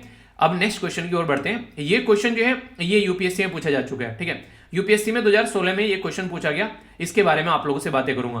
बात क्या की जा रही है? कई सारी कम्युनिटी के बारे में बात की जा रही है, जैसे कुर्द हो गया, ठीक है, मदेसी हो गया और रोहिंग्या कम्युनिटी हो गया। तो ये बोला गया यूपीएससी में क्वेश्चन पूछा गया कि इनको मैच करो कि कौन सी कंट्री के साथ में ये मैच करते हैं। यानी कुर्द कम्युनिटी जो है वो बांग्लादेश से पाई जाती है, मदेसी कम्युनिटी जो है वो नेपाल में पाई जाती है, और रोहिंग्या कम्युनिटी जो है वो म्यांमार में पाई जाती है। अगर आप लोग मेरे लेक्चर रेगुलरली फॉलो कर रहे हैं तो मुझे पता है 100% यूपीएससी का ये क्वेश्चन आप लोग नहीं छोड़ोगे। यूपीएससी 2016 में ये क्वेश्चन पूछा गया, तो मैं रिक्वेस्ट करूंगा आप लोगों से वीडियो को पॉज कर इस क्वेश्चन को अटेम्प्ट करो, और फिर मैं आप लोगों को आंसर तो इसका बताने वाला ही हूं, टेंशन लेने की कोई जरूरत ही नहीं है, ठीक है। कुर्द कम्युनिटी के बारे में अगर पहले मैं सबसे पहले आप लोगों से बात करूं, कुर्द कम्युनिटी के बारे में आप लोगों को याद होगा मैंने कितनी बार पढ़ा है कुर्दिस्तान। कुर्दिस्तान वो एरिया था जब सीरिया के अंदर लड़ाई चल रही थी यहाँ पर, तो काफी लार्ज स्केल पर ये एरिया जो था वो यूएसए को सपोर्ट कर रहे थे। और ये कुर्द कम्युनिटी है, जैसे अलग अलग देश में अलग अलग कम्युनिटी पाई जाती है, तो ये कुर्द कम्युनिटी क्या करती है, ये तुर्की वाला ये एरिया जो तुर्की का आप लोगों को देखने को मिल रहा है, कुछ एरिया थोड़ा सा अर्मीनिया का, कुछ एरिया यहाँ से ईरान का, कुछ एरिया इराक का और कुछ एरिया सीरिया का लेकर ये अपना कुर्दिस्तान बनाने की बात करते हैं। और ये हमेशा इसके लिए लड़ते भी हैं अपने एरिया के लिए। तो कुर्द कम्युनिटी जो है वो बांग्लादेश की नहीं है यहाँ पर, तो कुर्दिस्तान कुर्द कम्युनिटी कई बार न्यूज में रहती है, तो फर्स्ट स्टेटमेंट यहाँ पर गलत होगी। मदेसी कम्युनिटी के बारे में मैंने कितनी बार आप लोगों को पढ़ाया, जब नेपाल को डिवीजन किया गया बेसिकली उसकी प्रोविंस में, तो मदेसी कम्युनिटी वाला एरिया जो है उन्होंने डिवाइड कर दिया था। पहले तो ऐसी थी मदेसी कम्युनिटी नीचे वाले एरिया में, पर फिर उन्होंने उसका ऐसे डिवाइड कर दिया था कॉन्स्टिट्यूएंसी के बेसिस पर, मैंने आप लोगों को बताया भी था। तो ये नेपाल की होगी। और रोहिंग्या कम्युनिटी तो आप लोगों को पता ही है, म्यांमार में उनको कितनी बुरी तरह मार मार कर वहां से भगाया गया। तो आंसर क्या हो गया? पहला नहीं है, ठीक है, समझ में आ गया। इसी के साथ में दूसरा और तीसरा दो सही है, तो आंसर यहां पर सी हो गया। तो देखिए डायरेक्ट क्वेश्चन आप लोगों के सामने है, थोड़ा सा भी अगर ध्यान रखोगे तो यार इतनी तो गारंटी देता हूं क्वेश्चन गलत नहीं होने दूंगा, पर आप लोगों को थोड़ा सा ध्यान रखना पड़ेगा, ठीक है। तो ये कुछ बातें हैं जिसके बारे में याद रखिएगा। ये ऐसे क्वेश्चन यूपीएससी के द्वारा बड़ी फ्रीक्वेंटली पूछे जाते हैं और इन क्वेश्चन में थोड़ा सा आप लोगों को दिमाग लगाना पड़ेगा। जब कोई ऐसा क्वेश्चन है ना कि 10 साल में कुछ ऐसा हो रहा है, 5 साल में कुछ ऐसा हो रहा है, तो उसमें थोड़ा सा आप लोगों को समझना पड़ेगा, क्योंकि कभी भी एक चीज एक जैसी नहीं रहती है। ठीक है, जैसे कि आप लोग खुद ही देखिए, अगर आज के डेट में आप लोगों को बोलो कि आप लोग को रेगुलरली सुबह जो है 6 बजे उठना है, ठीक है, तो क्या आप लोग रेगुलरली सुबह 6 बजे उठ पाते हैं? किसी दिन आप लोग 5 बजे उठ गए, किस दिन आप लोग 5:30 बजे, किस दिन 6, किस दिन 7, ऊपर नीचे कई बार करते रहते होंगे। ठीक है, तो अगर नेचुरली देखा जाए तो ह्यूमन टेंडेंसी है, ऐसा होता ही होता है। और जब ये ह्यूमन टेंडेंसी हर जगह इंप्लीमेंट होती है तो फिर यहां क्यों नहीं लगेगी? क्वेश्चन को पढ़ता हूं, अब आंसर बताएगा। बोला गया है the value of India and Sri Lanka trade has consistently increase in last decade, यानी कि इंडिया और श्रीलंका का व्यापार जो है पिछले एक दशक के अंदर में, यानी कि 10 सालों में लगातार कंसिस्टेंटली इंक्रीज हो रहा है। तो ऐसा होगा 10 साल तक तो कोई गवर्नमेंट भी नहीं रहती है, गवर्नमेंट भी ऊपर नीचे होती रहती है, तो पहली स्टेटमेंट जो है काफी चांसेस है कि ये गलत होगी। ठीक है, टेक्स्ट जो यहाँ पर textile and the textile article, इनके जो कपड़ा है और कपड़ा के जो भी चीजें रिलेटेड जो आइटम्स हैं वो हम कॉन्स्टिट्यूट करते हैं इंपोर्ट, खासकर trade between India and Bangladesh. आप लोगों को पता है बांग्लादेश जो है काफी बड़ा एक तरीके से कंट्री है, खासकर जब कपड़ा उद्योग के बारे में बात करते हैं। तो यहाँ पर ऐसा नहीं बोला कि इंक्रीज करें डिक्रीज करें, यहाँ पर बोला बहुत बड़ा सेक्शन आप लोगों को देखने को मिलेगा। बोला गया in the last 5 year Nepal has been largest trading partner of India in South Asia. ये ऐसा क्वेश्चन है जो कि फैक्चुअल आप लोगों को पता होगा तो सही कर पाओगे, वरना आप लोग नहीं कर पाओगे, क्योंकि यहां पर कंफ्यूजन भी हो सकता है, क्योंकि नेपाल है और इसी के साथ में भूटान है, फिर इधर हो गया बांग्लादेश, तो ये सारी कंट्री वो हैं जिसके साथ में हमारे बॉर्डर टच करते हैं। तो हो भी सकता है ऐसा, पर लेकिन नेपाल के साथ में जैसे रिलेशन हमारे रहते हैं तो उसके बेस पर आप लोग बोल सकते हो कि ऐसी चीजें जो हैं वो पॉसिबल नहीं है, कॉमन सेंस के बेस पर अगर बोला जाए, है कि नहीं? क्योंकि नेपाल के साथ में बार बार चाइना को लेकर इशू होते रहते हैं। अभी पहली जो यहाँ पर प्राइम मिनिस्टर साहब थे उन्होंने बिल्कुल ही जो लो लेवल पर रिलेशन पहुंचा दिए, पर लेकिन बांग्लादेश के साथ में कंटिन्यूअसली आप लोग को अच्छे रिलेशन देखने को मिलेंगे। ठीक है, तो आंसर क्या है यहाँ पर? ए में, सॉरी ये यहाँ पर ये खत्म है। ठीक है, ए में बोला गया 1 and 2, बी बोला गया 2 ओनली, सी में बोला गया 3 ओनली, डी में बोला गया 1 2 3। तो सही आंसर क्या है? A B C F D. तो सही आंसर क्या होगा इसका? सही आंसर है इसका बी, यानी कि एक तरीके से सेकंड स्टेटमेंट सही है। बताता हूं कैसे। एक तो इंक्रीज या फिर डिक्रीज कॉन्टिन्यूअसली नहीं हो सकता है यार 10 सालों में, कभी इंक्रीज होगा कभी डिक्रीज होगा, तो 10 साल बड़ा टाइम होता है, तो ऐसी स्टेटमेंट नॉर्मली गलत ही रहती है, तो ये याद रखिएगा। ठीक है, ये एक तरीके से हैक बता रहा हूं, ट्रिक बता रहा हूं जो आप लोग एग्जाम में फॉलो करोगे। इसी के साथ में जो टेक्सटाइल और इसी के साथ में जो उसके आर्टिकल्स हैं तो बांग्लादेश से हम लोग करते हैं, सही बात है। अब नेपाल के साथ में हमारे रिलेशन ऊपर नीचे होते रहते हैं, तो ये तो हम लोग को पता है नेपाल नहीं है, तो फिर क्वेश्चन ये बनता है कौन है? तो याद रखिएगा साउथ एशिया में सबसे बड़ा जो ट्रेडिंग पार्टनर है वो है हमारा बांग्लादेश। तो एक ये क्वेश्चन आप लोगों को यहाँ पर देखने को मिलेगा। तो एक क्वेश्चन अगर कल को बांग्लादेश के रिलेशन के बारे में भी आ जाए, श्रीलंका के रिलेशन के बारे में भी आ जाए, तो एक इंपॉर्टेंट क्वेश्चन आप लोगों से यहाँ पर पूछा जा सकता है। ठीक है, तो आंसर क्या हो गया? आंसर इसका बी हो गया। तो ये क्वेश्चन जो थे जो भी यहाँ पर मैंने आप लोगों को बताए, ये सारे क्वेश्चन पूछे जा सकते हैं, जैसे डिफेंस एक्सरसाइज के बारे में हो गया, इसी के साथ में यहाँ पर हम लोगों ने रुपया कार्ड के बारे में, यानी कि इकोनॉमी से रिलेटेड हो गया। एक क्वेश्चन यहाँ पर आप लोग कुर्द कम्युनिटी यानी कि मैप बेस्ड क्वेश्चन भी आप लोग उसको बोल सकते हैं, और एक क्वेश्चन यहाँ पर आप लोग ये हो गया। तो टोटल मिलाकर हम लोगों ने ये 4 क्वेश्चन इस अकेले आर्टिकल से यहाँ पर देख लिए। ठीक है, देखिए कई बार ऐसा होगा किसी आर्टिकल में कोई क्वेश्चन भी नहीं होगा, और कई बार ऐसा होगा कई सारे क्वेश्चन होंगे, तो ये उस आर्टिकल की औकात के ऊपर डिपेंड करता है कि वो आर्टिकल कितने क्वेश्चन बनवा सकता है। ठीक है तो जो भी इस तरीके से बनेंगे तो टेंशन मत लेना, 2 यूपीएससी क्वेश्चन थे और 2 मैंने खुद से फ्रेम किए थे, तो इस तरीके से आई होप कि आप लोग इसको आर्टिकल को अच्छे से कनेक्ट भी कर पा रहे होंगे। ठीक है, ये काफी इंपॉर्टेंट आर्टिकल है, और यहाँ से आप लोगों का सीबीआई का एक पूरा चैप्टर भी कवर हो जाएगा। अगर पॉलिटी के अंदर जाकर आप लोग उठाएंगे तो पूरा एक चैप्टर आप लोग को देखने को मिलेगा। सीबीआई के ऑब्जेक्टिव फंक्शन कंपोजिशन और वेरियस सिक्योरिटीज एजेंसी के बारे में बात करें तो मेंस के अंदर भी क्वेश्चन आप लोगों से यहाँ पर बन सकता है। सीबीआई जिसको सेंट्रल ब्यूरो ऑफ इन्वेस्टिगेशन बोलते हैं, इसको बोलते हैं कि ये एक तोता है जो कि पिंजरे में कैद रहता है, और सेंट्रल गवर्नमेंट अपने हिसाब से कई बार इसको यूज करती है। कई लोग इसको यहाँ पर कुत्ता भी बोलते हैं कि एक तरीके से पट्टा जो रहता है सेंट्रल गवर्नमेंट के हाथ में रहता है, और जहां पर चाहे वो ये भौंकने का काम करता है। तो इसके चलते कई सारे ऐसे इश्यूज देखने को मिलते हैं, इनके जब भी यहाँ पर सीबीआई के बारे में बात करेंगे तो ऐसे इश्यूज निकल कर आते हैं, तो उसी के बारे में बात की जा रही है। तो हमारे देश की प्रीमियर इन्वेस्टिगेटिंग एजेंसी है यहाँ पर ये, जो कि ministry of personal and public grievance के अंडर में आती है, पर लेकिन नॉन स्टैट्यूटरी है, यानी कि इसके लिए कोई कानून नहीं है। ये अपनी पावर जो रहती है वो अलग अलग जगह से लेती है, जैसे कि स्पेशल पुलिस एस्टेब्लिशमेंट एक्ट से पावर लेती है, आप लोगों को देखने को मिलेगा।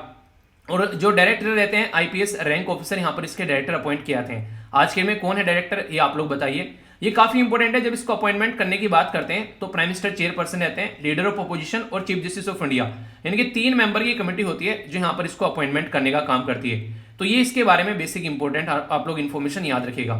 अगर इसके बारे में आप लोगों से कुछ और बातें मैं यहाँ पर करूं तो आप लोगों को देखने को मिलेगा कल को चलकर अगर कोई केस यहाँ पर सीबीआई के हाथ में जाता है तो यहाँ पर 2 तरीके होते हैं। एक तो किसी भी राज्य के अंदर ये आसानी से एंट्री कर सकते हैं, जनरल कंसेंट, इसके ऊपर अभी क्वेश्चन पूछा गया था एक स्टेट पीसीएस के अंदर में कि जनरल कंसेंट का मतलब क्या होता है, मतलब कि उनको परमिशन लेने की जरूरत नहीं है, कोई भी फ्रेश अगर केस चल रहा है स्टेट के अंदर में आसानी से एंट्री कर सकते हैं। पर लेकिन स्पेसिफिक कंसेंट का मतलब ये होता है कि आप लोगों को परमिशन लेनी पड़ेगी, यानी कि यहाँ पर दामाद है कि आप लोग जाओ तभी भी जाओ, पूरी खातिरदारी होगी, आराम से जा सकते हैं किसी भी स्टेट के अंदर में। पर लेकिन यहाँ पर दामादगिरी खत्म हो चुकी है, डाइवोर्स हो चुके हैं यहाँ पर, अब घर में घुसोगे तो पिट जाओगे, बिना पूछे नहीं आओगे, ठीक है, ये बातें यहाँ पर की जा रही है। तो काजी यहाँ पर लिंधूप दोरोजी वर्सेस सीबीआई केस था 1994 का, ये बोला गया अगर किसी को ऑलरेडी जनरल कंसेंट दे रखी है और यहाँ से उसको बेसिकली स्पेसिफिक कंसेंट में आना है किसी स्टेट को, यानी कि सीबीआई की जनरल कंसेंट से बाहर निकलना है कि आगे से सीबीआई अगर स्टेट के अंदर एंट्री करेगी तो परमिशन से करेगी। पर लेकिन अगर पुराना कोई केस चल रहा है तो वो कंटिन्यू रहेगा, ऐसा नहीं कि यहाँ पर अगर उन्होंने जनरल कंसेंट खत्म कर दी तो केस यहाँ पर रुक जाएगा। तो ये काफी इंपॉर्टेंट है यहाँ पर, जिसके बारे में आप लोग याद रख सकते हैं, कई बार इससे डायरेक्ट क्वेश्चन भी आप लोगों से बन जाते हैं, ठीक है, तो ये पॉइंट आप लोग जरूर याद रखिएगा।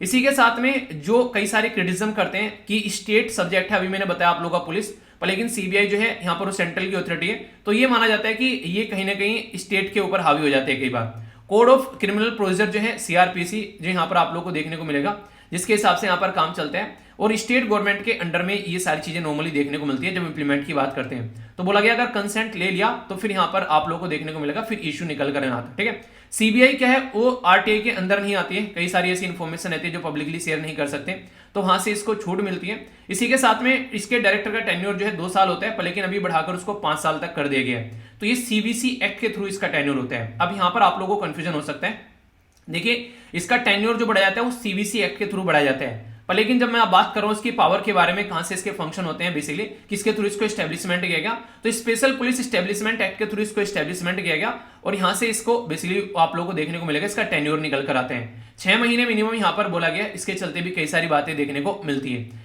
कई बार तो ये बोला गया कि सीबीआई को जो है हम लोग बेसिकली पावर नहीं देते हैं, तो बोला जाता है कि ये जब बनाई गई 1941 में, तो उस टाइम पर वर्ल्ड वॉर के टाइम पर जो प्रोक्योरमेंट किए गए, कई सारी चीजों को खरीदा गया, तो वहां पर कई सारे करप्शन देखने को मिले थे, इसलिए बनाया गया था। संथानम कमेटी बनाई गई, फिर बाद में तब लगा कि सीबीआई जैसी कोई बॉडी होनी चाहिए, आगे फिर इसको एक्सटेंड कर दिया गया। पहले होम मिनिस्ट्री और फिर मिनिस्ट्री ऑफ पर्सनल के अंडर में है यहाँ पर ये। पर लेकिन मुद्दा ये रहता है कि इंडिपेंडेंट काम नहीं करते, क्योंकि स्टाफ किसका यूज करेगी, होम मिनिस्ट्री का, क्योंकि खुद की तो कोई पुलिस नहीं है, तो इंडियन पुलिस सर्विसेज का यूज करेगी। अगर कोई केस लड़ेगी तो यहाँ पर मिनिस्ट्री ऑफ लॉ से यहाँ पर वकील आएंगे लड़ने के लिए। तो इसकी एक तरीके से मांग कर खाने वाली ये बॉडी है हमारे देश के अंदर में, और वैसे ये इंटरपोल के साथ में कनेक्टेड है, यानी कि इंटरनेशनल पुलिस के साथ में, और यहाँ पर हेल्प करती है सीवीसी और लोकपाल में भी। तो बोला जा रहा है कि ऐसी बॉडी जो है वो इंडिपेंडेंट रहनी चाहिए, ऐसे पिंजरा नहीं बनना चाहिए उसके लिए कि हम लोग पिंजरे में उसको रखे हुए हैं। तो ये बातें कई बार बोली जाती है। तो इसी के चलते आर्टिकल है, तो बेसिक एक पूरा चैप्टर आप लोगों का कवर हो गया पॉलिटी का, इसको आप लोग ध्यान रखिएगा। और यहाँ से कई क्वेश्चन ऑलरेडी एग्जाम में बन चुके हैं, तो कोई भी कंफ्यूजन आप लोगों को इसको लेकर नहीं होना चाहिए, ठीक है। यहां पर जो हम लोग बात करने वाले हैं ये इंडिया और ऑस्ट्रेलिया के रिलेशन के बारे में बात करेंगे, और जो फ्री ट्रेड एग्रीमेंट अभी यहां पर देखने को मिल रहा है इंडिया और ऑस्ट्रेलिया के बीच में, और बोला गया 1 मिलियन जॉब क्रिएट होगी। तो यूपीएससी प्रीलिम्स जीएस पेपर 3 के पॉइंट ऑफ से भी काफी इंपोर्टेंट हो सकता है, और इंटरनेशनल रिलेशन के पॉइंट ऑफ से भी आर्टिकल आप लोगों के लिए इंपोर्टेंट हो सकता है। तो ध्यान से सुनिएगा, यहाँ पर काफी डिटेल में डिस्कस करेंगे। Economic cooperation and trade agreement के बारे में बात की जा रही है, जो इंडिया और ऑस्ट्रेलिया के बीच में देखने को मिला है। तो काफी सारे जो एरिया है वहां पर लगभग ड्यूटी फ्री चीजें हो जाएंगी। अगर बात करें एक तरीके से 96% के करीब इंडियन एक्सपोर्ट टू ऑस्ट्रेलिया, तो इससे काफी ज्यादा फायदा यहाँ पर देखने को मिलेगा। और जैसे कि गुड्स और सामान कौन कौन से, वो मैं भी काफी डिटेल में जो है वो आप लोगों से डिस्कस करने वाला हूँ। तो एक एक पॉइंट जो है वो आप लोगों के माइंड में क्रिस्टल क्लियर होना चाहिए। अगर कोई भी डाउट रहता है तो फिर देखिए उसको कोई मतलब नहीं बनता है। तो कहने का मतलब ये कि कोई भी डाउट आप लोगों इसके रिलेटेड नहीं होना चाहिए। तो एक एक पॉइंट ध्यान में रखिए चलिएगा। और इंटरनेशनल रिलेशन अगर आप लोगों को पॉलिटिकल आईआर सब्जेक्ट भी है, तो वहां पर भी ये काफी ज्यादा फायदा आप लोगों को पहुंचाने वाला है, ठीक है। मैं आप लोगों को डिटेल में कई सारी बातें बताने वाला हूं, ध्यान से सुनिएगा। इंडिया और ऑस्ट्रेलिया का इकोनॉमिक कोऑपरेशन एंड जो ट्रेड एग्रीमेंट है, इसमें अगर बात करें तो हम लोग बात करेंगे economic cooperation and trade agreement के बारे में। आखिर हमारी कंट्री ये साइड से क्या ऑस्ट्रेलिया को जाने वाला है और हमारी कंट्री में क्या ऑस्ट्रेलिया से आने वाला है। तो सबसे पहले तो हम लोग बात करते हैं थोड़ा सा फ्री ट्रेड एग्रीमेंट के बारे में।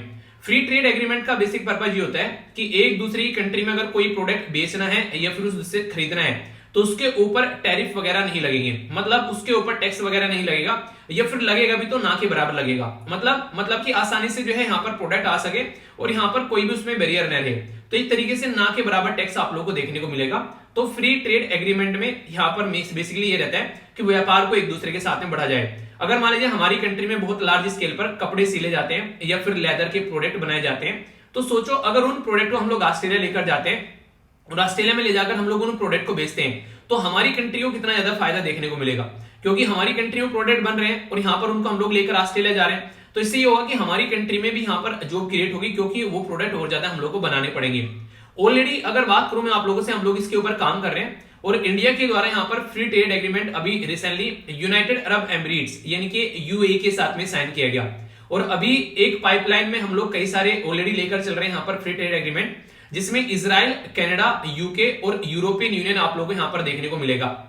तो यूएई के साथ में अभी हम लोगों ने यहाँ पर किया, तो आप लोग देखते हैं बेसिकली यहाँ पर ये हो गया आप लोगों के सामने यूएई, यूनाइटेड अरब एमिरेट्स। तो एक कॉम्प्रिहेंसिव काफी एक तरीके से डिटेल में हम लोगों ने इसको डिस्कस भी किया था और काफी सारी इसके बारे में मार्केट में बातें भी हो रही थी उस टाइम पर कि इंडिया के साथ में यूएई ने इतना बड़ा एग्रीमेंट यहाँ पर साइन कर लिया कि आने वाले टाइम पे काफी कुछ फायदा इंडिया को यहाँ पर देखने को मिलने वाला है। तो सारी बातें मैंने आप लोगों से काफी डिटेल में डिस्कस की थी, ठीक है। अभी ये तो इसके साथ में हो गया और ऑलरेडी मैंने आप लोगों को बताया किस किस कंट्री के साथ में हम लोग ऑलरेडी काम कर रहे हैं। तो हम लोग यहाँ पर इजराइल के साथ में काम कर रहे हैं, अगर यहाँ पर आएगा तो आप लोग को इजराइल देखने को मिलेगा, ठीक है। तो यहाँ पर इजराइल हो गया, इसी के साथ में कनाडा के साथ में हम लोग यहाँ पर काम कर रहे हैं। तो आप लोगों को थोड़ा सा एक सेकेंड, तो यहाँ पर कनाडा आप लोग यहाँ पर देखने को मिल गया और इसी के साथ में यूरोपियन यूनियन के साथ में हम लोग लगे हुए हैं। अगर यूरोपियन यूनियन के साथ में यहाँ पर कुछ चीजें हो जाती है तो उससे बहुत ज्यादा फायदा देखने को मिल जाएगा। उसका रीजन क्या है? उसका रीजन ये है कि यूरोपियन यूनियन में टोटल मिलाकर कितने कंट्री है? 27 देश है। तो सोचो अगर पूरे यूरोपियन यूनियन के साथ में अगर वो एग्रीमेंट हो जाता है तो इनडायरेक्ट वे में बोलूं तो 27 देशों के साथ में हम लोगों ने एग्रीमेंट कर लिया। तो 27 देशों को यहाँ पर काफी ज्यादा फायदा देखने को मिलेगा। वो हमारे यहाँ व्यापार करेंगे, हम उनके वहां व्यापार करेंगे, तो काफी कुछ डेवलपमेंट आप लोग को नजर आएगा। इसी के साथ में बहुत बड़ा जो फोकस रहने वाला है वो रहने वाला है STEM के बारे में। तो ये भी काफी इंपोर्टेंट है जो कि आप लोग याद रखिएगा। अब ये क्या होता है अगर इसको आप लोग ध्यान से देखेंगे तो यहाँ पर साइंस के बारे में बात की जा रही है, टेक्नोलॉजी के बारे में बात की जा रही है, इंजीनियरिंग के बारे में बात की जा रही है और मैथमेटिक्स के फील्ड में बात की जा रही है। तो ये काफी इंपोर्टेंट यहाँ पर एक एरिया हो जाएगा जिसमें काफी कॉम्प्रिहेंसिव वे में हम लोग यहाँ पर काम कर पाएंगे।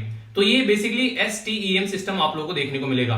तो इसके चलते आने वाले टाइम में काफी लार्ज स्केल पर हम लोग काम करेंगे और हमारे देश से अगर कोई वहां पर काम करने के लिए जाता है, इंडियन ग्रेजुएट्स, ठीक है, तो यहाँ पर इस फील्ड में अगर जाते हैं तो उनको यहाँ पर basically post study work visa दिया जाएगा। यानी कि स्टडी कंप्लीट हो चुकी है, ऑस्ट्रेलिया में पढ़ रहे थे, अब उनको काम कर रहे हैं तो उनको वहां पर वीजा मिलेगा अगर वो साइंस, टेक्नोलॉजी, इंजीनियरिंग और मैथमेटिक्स के फील्ड में जा रहे हैं। तो कहने का मतलब ये हो गया कि पढ़ाई के साथ साथ में उनको काम भी वहां पर मिलने वाला है। तो है ना अच्छा तरीका। तो इसका मतलब ये हो गया कि हमारी कंट्री में जो है वो एम्प्लॉयमेंट जनरेशन आप लोगों को यहाँ पर बढ़ता हुआ नजर आएगा। इसी के साथ में नेक्स्ट इंपोर्टेंट पॉइंट क्या है यहाँ पर, जो आगे ट्रेड भी बूस्ट होगा काफी लार्ज स्केल पर, क्योंकि दोनों कंट्री के द्वारा बोला गया है कि 40 से लेकर 45 बिलियन विद इन 5 ईयर, ये आने वाले टाइम में हम लोग क्या करने वाले हैं, ये विद इन 5 ईयर जो है, इसी के साथ में ये इतना सारा आप लोग यहाँ पर एक्सपेक्ट कर रहे हैं कि व्यापार बढ़ेगा और लगभग 1 मिलियन के करीब जॉब क्रिएट होंगी इंडिया में। 1 मिलियन मतलब 10 लाख के करीब जॉब क्रिएट करने की बात इनके द्वारा की जा रही है। 1 मिलियन में 10 लाख होते हैं तो 10 लाख जॉब होती हुई आप लोगों को नजर आएगी। क्योंकि जब भी कोई सामान अच्छे लेवल पर खरीदा और बेचा जाता है, आप लोग खुद सोचिए, आज की डेट में आप लोगों ने घर में आम का अचार बनाने की फैक्ट्री लगा ली। अब वहां पर एक तो हो गया कि आप लोग अपनी तहसील में ही उसको डिस्ट्रीब्यूट कर रहे हैं, फिर लगा यार और अच्छा अचार बना रहे हैं और मार्केट में डिमांड बढ़ रही है, ऑनलाइन बेचना स्टार्ट कर दिया। अब आप लोग यहाँ पर डिस्ट्रिक्ट में पहुंच गए, आप लोगों को लगा वाह यार इसकी तो रेस्पॉन्स शानदार बढ़ता जा रहा है, आप लोग उसको पूरी स्टेट में प्रोवाइड कराने लगे। तो क्या हो गया, अब आप लोग जब पहले तहसील में या फिर गांव में प्रोवाइड करा रहे थे तो 4-5 लोग मिलकर काम कर रहे थे, पर लेकिन यहाँ पर तो 4-5 में काम नहीं चलेगा, अब यहाँ पर तो और ज्यादा लग जाएंगे। तो इस तरीके से फिर यहाँ पर चीजें बढ़ना स्टार्ट हो जाती है। तो पोस्ट स्टडी वर्क वीजा भी रहेगा और इसी के साथ में जॉब में आप लोगों को सारी चीजें देखने को मिलेगी और यहाँ से जॉब क्रिएट होती है अपने आप नजर आएगी। और जब व्यापार दोनों में होता है, बायलैटरल ट्रेड बोलते हैं बेसिकली, दो कंट्री के बीच में जब व्यापार होता है उसको, तो यहाँ पर गुड्स और सर्विस यानी कि सामान में भी रहेगा और सर्विसेज में भी रहेगा। तो दोनों तरीके से यहाँ पर काम करेंगे और बोला यह जा रहा है कि इंडिया और ऑस्ट्रेलिया जो है वो फिलहाल जो है 27 बिलियन पर खड़े हुए हैं। तो आने वाले टाइम पे अगर 45 से 50 बिलियन हो गया तो मोटे मोटे तौर पर बोलिए डबल हो गया। अगर इतना सारा यहाँ पर व्यापार दोनों के बीच में होगा तो सोचो कि जॉब क्रिएट होगी कि नहीं होगी। अभी यहाँ पर जो एक तरीके से ऑफिशियल जो बोल रहे हैं, अभी यहाँ पर जो ऑफिशियल बता रहे हैं, इनके जो एग्रीमेंट कर रहे हैं वो बता रहे हैं कि जो अगर हम लोग गुड्स और सर्विस, यानी कि गुड्स का मतलब होता है सामान, जैसे कि मान लीजिए मैंने आपका अचार बोल दिया, पर सर्विस जैसे कि टीचिंग, मान लीजिए मैं ऑस्ट्रेलिया में बैठे हुए स्टूडेंट्स को पढ़ा रहा हूँ यहाँ से, ठीक है, उनको टीचिंग प्रोवाइड करा रहा हूँ या फिर उनको गाइडेंस प्रोवाइड करा रहा हूँ करियर से रिलेटेड, तो ये क्या हो गया, ये सर्विस प्रोवाइड हो गई एक तरीके से।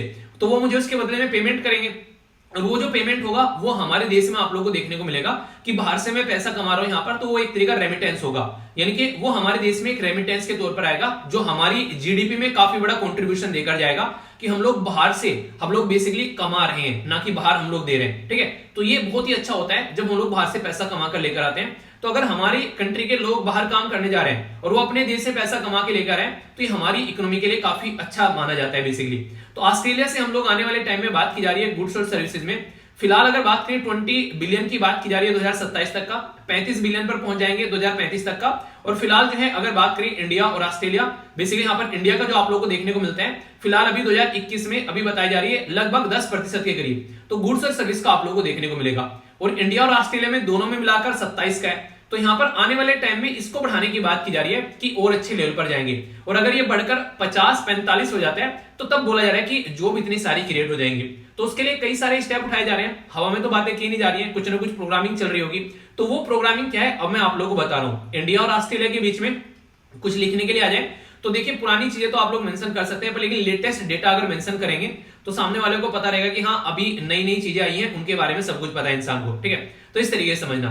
इंडिया और ऑस्ट्रेलिया के बीच में अगर आगे बात करेंगे तो यहाँ पर इंक्लूडेड अगर बात करें जो ऑस्ट्रेलिया की अगर बात करें प्रोडक्ट्स के बारे में, तो इंडिया ने कई सारी चीजों को यहाँ पर क्या कर दिया है, एक्सक्लूड कर दिया है। रीजन क्या है? रीजन ये है कि आप लोगों को पता है हम लोग ऑलरेडी बोल रहे थे अगर ऑस्ट्रेलिया का सामान हमारे देश में आकर बेसिकली फ्लड हो जाएगा, इनके बाढ़ की तरीके से सड़कों पर पड़ा घूमेगा, ये ऑस्ट्रेलिया का वो ऑस्ट्रेलिया का, तो हमारी कंट्री का सामान कौन खरीदेगा?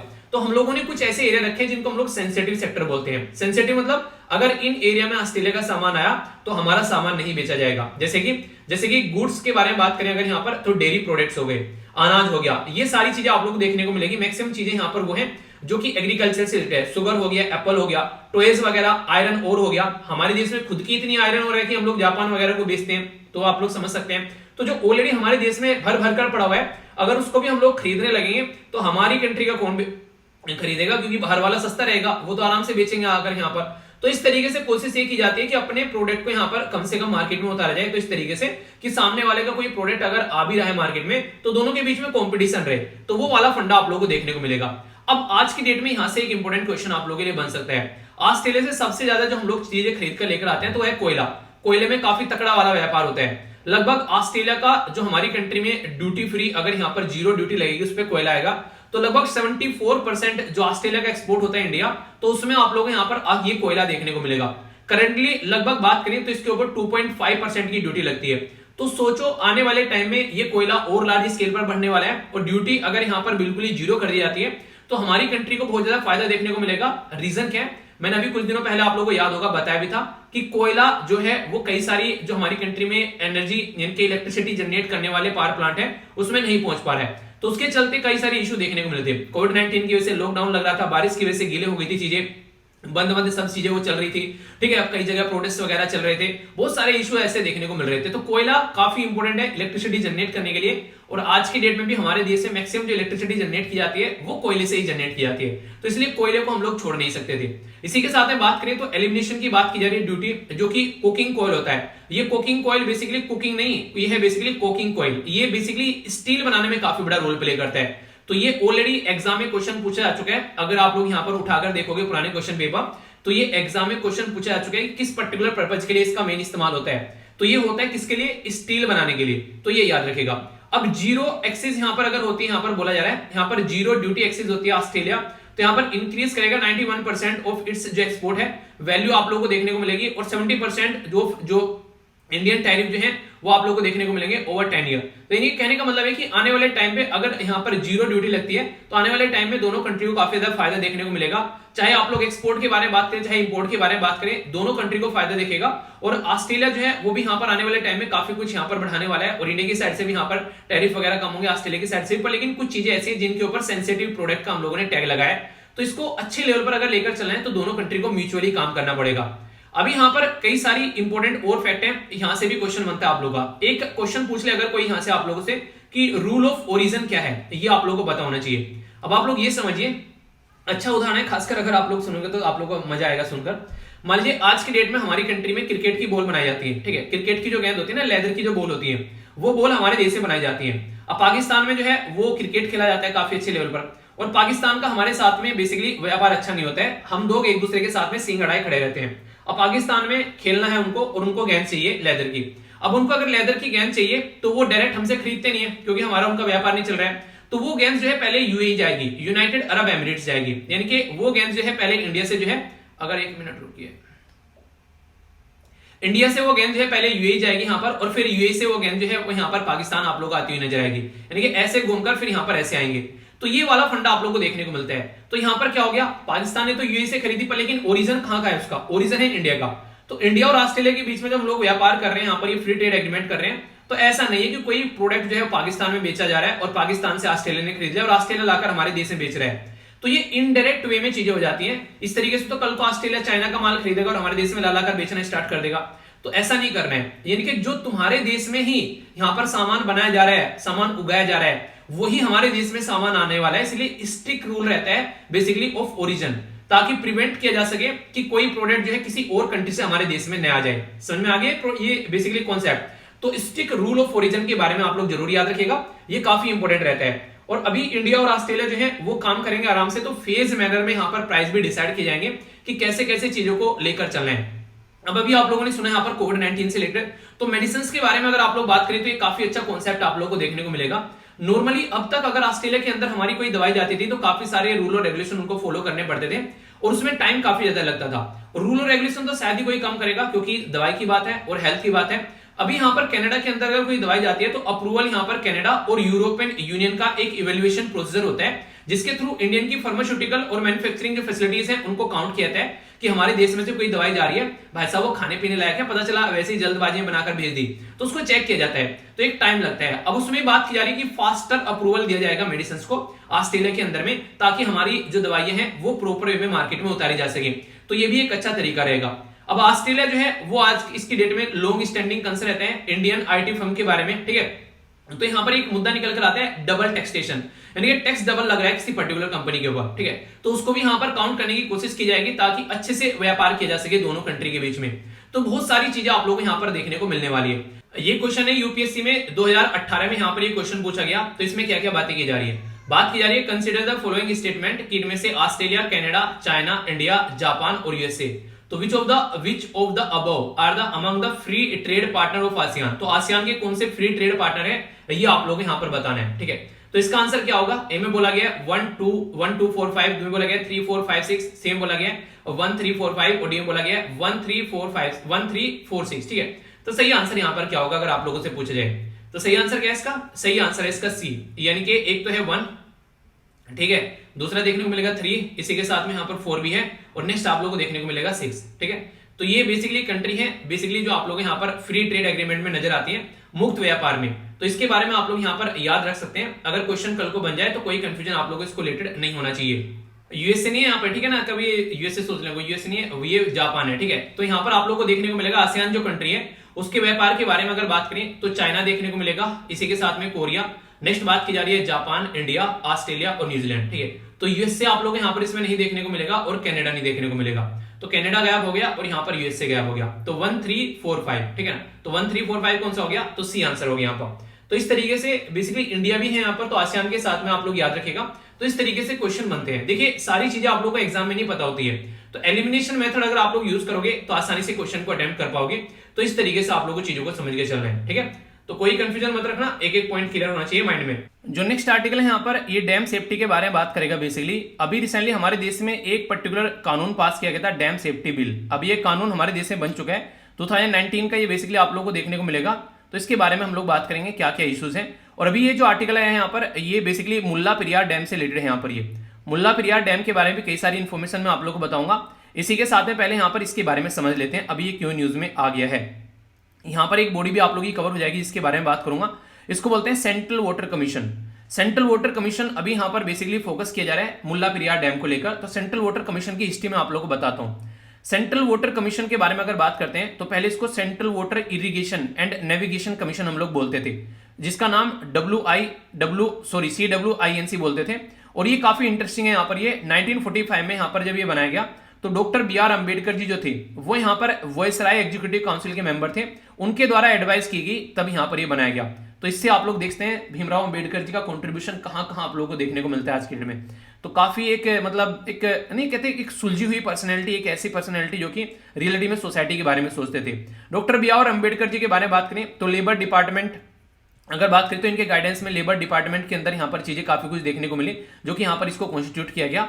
और कई सारे जो भी कॉन्सेप्ट थे, जो भी यहाँ पर रिक्वायरमेंट थी, वो सारी देखने को मिली। इसके चलते यहाँ पर जो सबसे पहले इसके अंदर में यहाँ पर जिसके मतलब जिनके द्वारा पूरा ये डिजाइन किया गया वो थे राय बहादुर AN खोसला।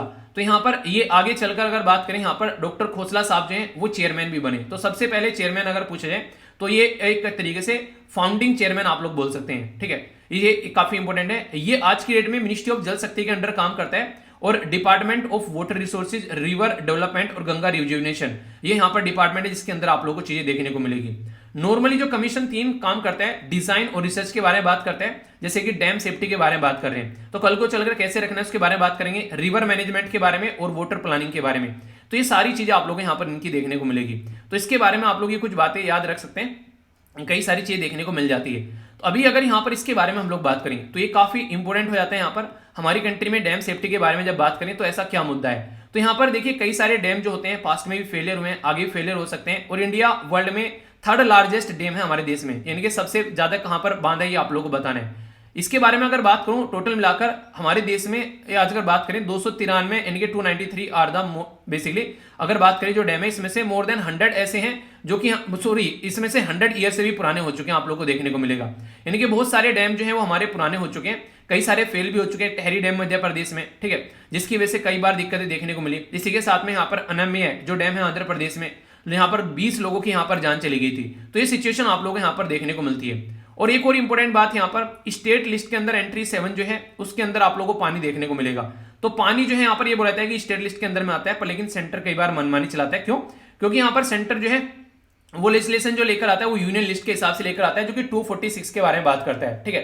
तो स्टेट जो है वो वाटर सप्लाई के बारे में बात करता है, और 56 जो है यहाँ पर पार्लियामेंट जो है उसको अलाउ करता है कि रेगुलेट कर सके इंटर स्टेट रिवर, यानी कि अपने स्टेट के अंदर कोई बात करे तो सही है, पर लेकिन इंटर स्टेट के बारे में बात करें तो यहां पर आप लोगों को देखने को मिलेगा ये काफी इंपॉर्टेंट बन जाता है। ये आर्टिकल आप लोग याद रखिएगा, ये पार्लियामेंट को इंपावर करता है कि वो यहां पर कानून बना सके, ठीक है। और यहां पर एंट्री 97 जो अलाउ करती है पार्लियामेंट को। देखिए होता क्या है नॉर्मली, अगर कोई भी ऐसा जैसे बीमारी के बारे में बात करें, अगर हेल्थ के बारे में बात करें, हेल्थ जो है स्टेट लिस्ट के अंदर में आता है, पर लेकिन कोई ऐसी बीमारी जो कई राज्यों में फैल चुकी है तो फिर सेंटर पिक्चर में आ जाता है, क्योंकि अब वो कई राज्यों में बीमारी फैल चुकी है। तो ऐसे आप लोग यहां पर समझ सकते हैं। जैसे 269 के बारे में बात की थी, जीएसटी के बारे में बात करते हैं, ठीक है। तो इसी तरीके से यहाँ पर 246 जो है वो यहाँ पर अलग अलग राज्य में जब यहाँ पर इंटर स्टेट सप्लाई होते हैं तो वहां पर अगर चीजों को इंप्लीमेंट करना है तो इस तरीके से आप लोग समझ सकते हैं। तो यानी कि कंफ्यूज इसके बारे में मत होना, ये कई सारे क्वेश्चन आप लोगों से बनते हैं इस तरीके से। मुद्दा क्या बना है कि सेंट्रल वाटर कमीशन के द्वारा प्रपोज किया गया है कि हम लोग क्या करेंगे, हम लोग एक सेंट्रल वाटर कमीशन, यहाँ पर जो सेंट्रल वाटर कमीशन है उसके द्वारा बोला गया कि हम लोग एक डैम सेफ्टी सुपरवाइजरी कमेटी बनाएंगे, जो कि यहाँ पर डैम के बारे में बात करेगी। और डैम कौन सा है? यह है मुल्ला पेरियार डैम, जिसका ध्यान रखने के बारे में बात करेंगे। इसके चलते मुद्दा यहाँ पर ये निकल के आता है कि कैसे कैसे इसको लेकर चलना है, ठीक है। तो उसी के बारे में पूरा आर्टिकल अभी देखने को मिलेगा। तो यहाँ पर कई सारे राज्य जो है, हालांकि तमिलनाडु भी बात करते हैं कि यहाँ पर हमारे हाथ में पावर है, हम लोग देखेंगे, क्योंकि इसके चलते कई सारे इश्यू देखने को मिलते हैं। तो पूरा डैम के बारे में आप लोगों को पता होना चाहिए। तो मुल्ला पेरियार डैम के बारे में मैं बताने वाला हूं, ठीक है। आगे चलते हैं, जो इंपॉर्टेंट टॉपिक है इसके बारे में आप लोग याद रखिएगा, काफी इंपॉर्टेंट टॉपिक है, ढंग से समझेंगे बिल्कुल डिटेल में। मुल्ला पेरियार डैम के बारे में बात करें, पर लेकिन मैं आप लोगों को बहुत सारी इंफॉर्मेशन बताने वाला हूं। मैं बेस्ट क्वेश्चन भी आप लोगों से बन सकता है, और साउथ इंडिया से आप लोग आते हैं तो ऐसे क्वेश्चन आप लोगों से इंटरव्यू भी पूछ ले जाते हैं कई बार। क्या इशू है इसके बारे में आप लोगों को पता होना चाहिए, क्योंकि हिस्ट्री के साथ में कनेक्ट है, ज्योग्राफी के साथ में कनेक्ट है, इकोनॉमी के साथ में कनेक्ट है, और पॉलिटिकल इशू तो बन ही गया है। तो जब एंगल इतने सारे कनेक्ट हो गए किसी टॉपिक के साथ में तो टॉपिक अपने आप इंपॉर्टेंट हो जाता है, ठीक है। आगे बात करें यहाँ पर, तो ये जो टॉपिक इंपॉर्टेंट है यह तमिलनाडु और केरला के बीच में। तमिलनाडु और केरला के बीच में क्यों? क्योंकि यहां पर एक डैम अभी मैं आप लोगों को दिखाऊंगा जिसके बारे में हम लोग बात करेंगे। और ये जो डैम है ये है पेरियार रिवर के ऊपर, और डैम का नाम है, इनके बांध का नाम है मुल्ला पेरियार डैम। तो अभी समझते हैं इसके बारे में एग्जैक्ट लोकेशन। अगर यहां पर आप लोग केरला को देख पा रहे हो, थोड़ा सा जूम करके मैंने यहां पर दिखाया इसको पिक्चर को, तो इद्दुकी जो यहां पर रिजर्वायर है ये आप लोगों को यहां पर देखने को मिलेगा, इद्दुकी डिस्ट्रिक्ट के अंदर में। पेरियार टाइगर रिजर्व आप लोगों को यहां पर देखने को मिलेगा, ठीक है। उसी के साथ में ये है मुल्ला पेरियार डैम। एग्जैक्ट लोकेशन अगर इसके बारे में बात करते हैं, जिस तरीके से यहाँ पर एग्जैक्ट लोकेशन मुल्ला पेरियार डैम की यहाँ पर है, तो आप लोग समझ पाते हैं कि यहाँ पर तमिलनाडु और केरला के बिल्कुल एग्जैक्ट लगभग बॉर्डर पर आप लोगों को देखने को मिलेगा। और इसी के साथ में यहाँ पर है, ये है बेसिकली सुरुलियार हाइड्रो पावर प्रोजेक्ट, ये इसके ऊपर आप लोगों को तमिलनाडु में देखने को मिलेगा। तो ये बिल्कुल बहुत ही कम डिस्टेंस आप लोग यहाँ पर इनके देख सकते हैं। इंपॉर्टेंट बात यहाँ पर ये कि टाइगर रिजर्व है यहाँ पर, ये तो पेरियार टाइगर रिजर्व से यहाँ पर जो है बेसिकली ये रिवर भी होकर गुजरती है। तो कई बार ऐसे क्वेश्चन आप लोगों से ज्योग्राफिकल या फिर एनवायरमेंट के पॉइंट ऑफ से क्वेश्चन बन जाते हैं। अभी यहाँ पर मुद्दा क्या है पहले वो समझिए, तभी आप लोग इन चीजों को और अच्छे से समझ पाएंगे कि चल क्या रहा है आखिर ये बवाल। अभी अगर बात करें तो 100 साल से भी पूरे हो चुके हैं। 100 साल से भी पूरे मतलब ये जो बात है यहाँ पर ये है 1886 की, यानी कि 1886 की, जब यहाँ पर बोला था कि कोई ऐसा डैम बनाते हैं। और ये जो डैम है ये बनाया गया बेसिकली केरला के अंदर में, और इसको ऑपरेट किया जाता है आज के दिन में तमिलनाडु के द्वारा। क्यों? क्योंकि उस टाइम पर जब अंग्रेज हमारी कंट्री में रूल किया करते थे तो महाराजा ऑफ त्रिवनकोर जो थे उनके, और इसी के साथ में secretary of state of India during British time, यानी कि अंग्रेजों के टाइम पर जो सेक्रेटरी ऑफ स्टेट थे उनके द्वारा एक एग्रीमेंट यहाँ पर साइन किया गया। उस एग्रीमेंट में बोला गया कि ये बांध है तो केरला के अंदर में, पर लेकिन आने वाले यहाँ पर 999 साल के लिए इसको बेसिकली कौन ऑपरेट करेगा? तो वो ऑपरेट करेगा तमिलनाडु। तो तब से लेकर यहाँ पर यही फंडा हमारे देश में अब तक चला हुआ है। मुल्ला पेरियार डैम जो है वो 2 रिवर के कॉन्फ्लिक्ट पॉइंट पर आप लोगों को देखने को मिलेगा। कॉन्फ्लिक्ट पॉइंट पर कॉन्फ्लुएंस यहाँ पर मुल्ला और पेरियार, तो इसी के नाम पर इसका नाम मुल्ला और पेरियार डैम रखा गया है। इंपॉर्टेंट बात यहाँ पर ये भी है, याद रखिएगा, बेसिकली कार्डोमन हिल। तो आप लोगों से क्वेश्चन भी कई बार पूछे जाते हैं कि कार्डोमन हिल के अंदर है, या फिर बोले मुल्ला पेरियार डैम कहां पर है, या मुल्ला और पेरियार रिवर कहां पर आप लोगों को देखने को मिलेगी। तो कार्डोमन हिल ये कहां पर है? ये वेस्टर्न घाट के अंदर आप लोगों को देखने को मिलेगा, केरला के अंदर में। जो पेरियार रिवर है यहाँ पर ये काफी इंपॉर्टेंट है, जिसे मैंने बताया अभी यहाँ पर। तो पेरियार रिवर ऑपरेट करती है यहाँ पर, इसी के साथ में जो बेसिकली बात करें यहाँ पर इसके ऊपर जो डैम बनाया गया उसको ऑपरेट करेगा और मेंटेन करेगा तमिलनाडु। ये आप लोग को बता ही दिया। अब आप लोग बोलेंगे सही तो है, अंग्रेज डिसाइड करके चले गए, हम लोग उसको फॉलो कर रहे हैं, तो भाई साहब दिक्कत कहां पर आ रही है अभी ये बता दो। तो दिक्कत के लिए आप लोगों को लेकर चलता हूं इस पर्टिकुलर स्लाइड पर। हो सकता है आप लोगों को थोड़ी सी धुंधली नजर आ रही हो, पर लेकिन पढ़ाऊंगा इस तरीके से कि माइंड में क्लैरिटी आ जाएगी, तो सुनिएगा थोड़ा सा, ठीक है। बात यहां पर करते हैं 2006 की। 2006 में सुप्रीम कोर्ट के द्वारा अलाउ किया गया कि आप लोग यहां पर इस मुल्ला पेरियार डैम के अंदर जो पानी का लेवल है उसको आप लोग 142 फीट तक आप लोग लेकर इसको जा सकते हैं। यानी कि नॉर्मल इसका जो डैम का पानी था वो लगभग रहता था यहाँ पर 137 के करीब, पर लेकिन इसको 5 फुट और बढ़ाने की बात कर दी। पर लेकिन जितना ये जर्जर डैम हो चुका है, जितना पुराना ये डैम है, इसको लेकर कई सारे इशू रहते हैं, एक्सपर्ट कमेटी बनाई जाती है, तो इसके ऊपर बात भी करते हैं कि आखिर चल क्या रहा है। तो केरला के द्वारा डिक्लेयर किया गया मुल्ला पेरियार एज ए इंडेंजर्ड, ठीक है, under the Kerala irrigation and water conservation act 2006 के। तो यानी कि केरला ने ये बोला कि ये डैम जो है, ये बांध जो है, ये एक तरीके से इंडेंजर्ड की कैटेगरी में है। अगर इसका पानी इतना ज्यादा बढ़ाया गया तो कल को ये डैम जो है ये टूट सकता है और इसके अंदर दिक्कत देखने को मिल सकती है। तो सुप्रीम कोर्ट के द्वारा डैम की सेफ्टी अलाउंस के लिए यहाँ पर बेसिकली पानी के बारे में जब बात करें, एक सुपरवाइजरी कमेटी बनाएगी, उसको बोला गया कि पानी का लेवल बढ़े तो चीजों को ध्यान रखना। और इसी के साथ में सुप्रीम कोर्ट के द्वारा ऑर्डर भी पास किया गया यहाँ पर कि वाटर का जो लेवल है यहाँ पर ड्यूरिंग फ्लड, यानी कि जब बाढ़ आती है यहाँ पर, तो 139 फीट तक आप लोग इसको मेंटेन रखिएगा। तो ये बातें यहाँ पर बोलेगी। 2011 में केरला जो है बेसिकली यहाँ पर सुप्रीम कोर्ट के साथ में और बातें की गई यहाँ पर। तो ये इशू ये चल रहा है बेसिकली दोनों के बीच में, तमिलनाडु और केरला के बीच में। तमिलनाडु ये बोलता है कि हम लोग लेवल है जो वाटर का वो 142 मेंटेन रखेंगे। केरला ये बोलता है कि इसको 137 के करीब आप लोग मेंटेन रखिए, या फिर 139 तक आप लोग इसको मेंटेन रखिए। इसके ऊपर दिक्कतें देखने को मिल जाती है। तो इसके ऊपर कई सारे इशू चलते हैं, और इशू का रीजन यहाँ पर क्या है? एक तो डैम के बारे में, क्योंकि मैंने अभी आप लोगों को बताया कि ये 100 साल से भी पुराना डैम हो चुका है, ठीक है। और यहाँ पर जो केरला है, ये इंपॉर्टेंट फैक्ट आप लोग याद रखिएगा, केरला जो है यहाँ पर अगर कल को अर्थक्वेक यानी कि भूकंप आ जाता है तो थर्ड जोन में है यहाँ पर अर्थक्वेक के, यानी कि सिस्मिक जोन में, थर्ड जोन में है यहाँ पर। तो कल को अगर कोई ऐसा अर्थक्वेक आता है और ये डैम पे जरा सा भी झटका लगता है तो यहाँ पर दिक्कतें देखने को मिल सकती है। बहुत सारे लोगों की जान जो है वो खतरे में पड़ सकती है। और इवन केरला को तो छोड़िए, यूनाइटेड नेशन के द्वारा भी यहाँ पर अपनी रिपोर्ट में बोला गया कि इस तरीके के जो डैम है जो कि काफी पुराने हो चुके हैं उनकी मरम्मत करनी चाहिए और थोड़ा सा ध्यान से उनको ऑपरेट करना है। पता चला कल को टूट गया तो दुनिया को बहल डूबेगा, एक तरीके से बहुत सारे लोगों को लेकर डूब जाएगा और इसकी वजह से त्रासदी देखने को मिलेगी, जो पृथ्वी पर काफी खतरनाक त्रासदी में आप लोग इसको काउंट करोगे फिर। तो इसलिए इसके ऊपर काम करना काफी ज्यादा जरूरी है। तो ये बातें यहाँ पर देखने को मिली। इंपॉर्टेंट मुद्दा यहाँ पर अगर बात करें जो ये है वो है पेरियार रिवर के बारे में। अच्छा, एक क्वेश्चन मैं आप लोगों से पूछूंगा, ये आप लोगों को पता भी होना चाहिए, हालांकि अगर जियोग्राफी ऑप्शनल है तो आप लोगों को और भी ज्यादा जरूरी पता होना चाहिए। आज की डेट में अगर बात करें अपने देश के बारे में, तो हमारा देश जो है वो अलग अलग सिस्मिक जोन में डिवाइड किया गया है। सिस्मिक जोन यानी कि अर्थक्वेक प्रोन एरिया, यानी कि जहां पर भूकंप आने की संभावनाएं सबसे ज्यादा होती है। आप लोगों को ये बताना है कि आप लोगों का जो स्टेट है, जिस भी स्टेट से आप लोग आते हैं, स्टेट का नाम आप लोगों को लिखना है और आप लोगों को ये लिखना है कि आप लोगों का स्टेट जो है वो किस अर्थक्वेक प्रोन एरिया में आता है। तो ये है क्वेश्चन आप लोगों के सामने, ये पता होना चाहिए, छोटी छोटी बातें बेसिकली जिस एरिया में रहते हैं। और ये तो इसलिए भी इंपॉर्टेंट है, अगर आप लोग वहां पर घर बनाते हैं जहां पर अर्थक्वेक जोन 5 है, तो इसके लिए तो आप लोगों को और भी ज्यादा ध्यान रखना पड़ेगा। तो ये ऐसी जनरल चीज है जो एग्जाम में तो पूछी जाती है पर इंसान की लाइफ के लिए भी इंपॉर्टेंट होती है। ओके, आंध्र प्रदेश के अंदर अभी यहाँ पर 13 नए डिस्ट्रिक्ट बनाए जा रहे हैं, जिसके बारे में मैंने आप लोगों से बात की थी, तो उसी के बारे में यहाँ पर ये आर्टिकल आया हुआ है, ठीक है। तो यहाँ पर जैसा कि मैंने आप लोगों को बताया था, यहाँ पर इसके बारे में बेसिक इन्फॉर्मेशन की डिस्ट्रिक्ट का फॉर्मेशन कैसे करते हैं, तो एक छोटी सी इन्फॉर्मेशन है जो कि आप लोग याद रखते हैं कि यहाँ पर स्टेट गवर्नमेंट जो है वो डिस्ट्रिक्ट बना सकती है या तो अपनी असेंबली में कानून को पास कर या फिर एग्जीक्यूटिव ऑर्डर के थ्रू, ठीक है। तो ये आप लोग याद रखेगा। तो आंध्र प्रदेश में नए डिस्ट्रिक्ट यहाँ पर क्रिएट करने की बात की जा रही है। सेंसस 2011 के हिसाब से बात करें तो 593 डिस्ट्रिक्ट थे। अभी फिलहाल लगभग 755 के करीब डिस्ट्रिक्ट आप लोगों को देखने को मिलेंगे, ठीक है। अभी नया सेंसस आएगा, उसमें और सारी चीजें अपडेटेड आप लोगों को नजर आ जाएंगी। तो ये आने वाले टाइम में अगर बात करें तो आप लोगों से यहाँ पर इस तरीके की जो चीजें हैं ये फैक्चुअल इन्फॉर्मेशन आप लोगों को पता होनी चाहिए, ठीक है। और ये क्विज है आज का जो कि आप लोग याद रखिए, इसके बारे में कोई भी डाउट आप लोगों को नहीं होना चाहिए। एक एक पॉइंट जो है वो क्रिस्टल क्लियर होना चाहिए। और देखिए डाउट मत किया करो। एक बच्चा कह रहा है सर आर्टिकल बचा हुआ है, मुझे पता हुआ है कौन सा आर्टिकल बचा हुआ है, आप लोग टेंशन मत लेना, वो आर्टिकल मैं संडे में कवर कर लूंगा, ठीक है। कोई भी आर्टिकल अगर रहता है तो आप लोग उसकी टेंशन मत लिया करो, ठीक है। नोट सारे बने रहते हैं, बस ये रहता है कि टाइम के हिसाब से उसको एडजस्ट कर लेता हूं। रेगुलर अगर आप लोग वीडियो देखोगे तो कुछ नहीं बचेगा, ठीक है। आगे प्रीलिम्स फोकस के बारे में बात करें तो ये वही बात है, यूक्रेन के बीच में इंडिया बोल रहा है कि मैं हेल्प कर दूंगा। चलो देखते हैं हेल्प कितनी होती है और क्या यहाँ पर इंडिया और रशिया, जो इंडिया है रशिया और यूक्रेन के बीच में हेल्प कर पाता है। बाकी गोटबिया साहब जो है वो उनका वही काम हो रहा है कि गोली कल्टी मार। तो देखते हैं क्या मुद्दा भी निकल कर आता है जो भी चल रही है यहाँ पर।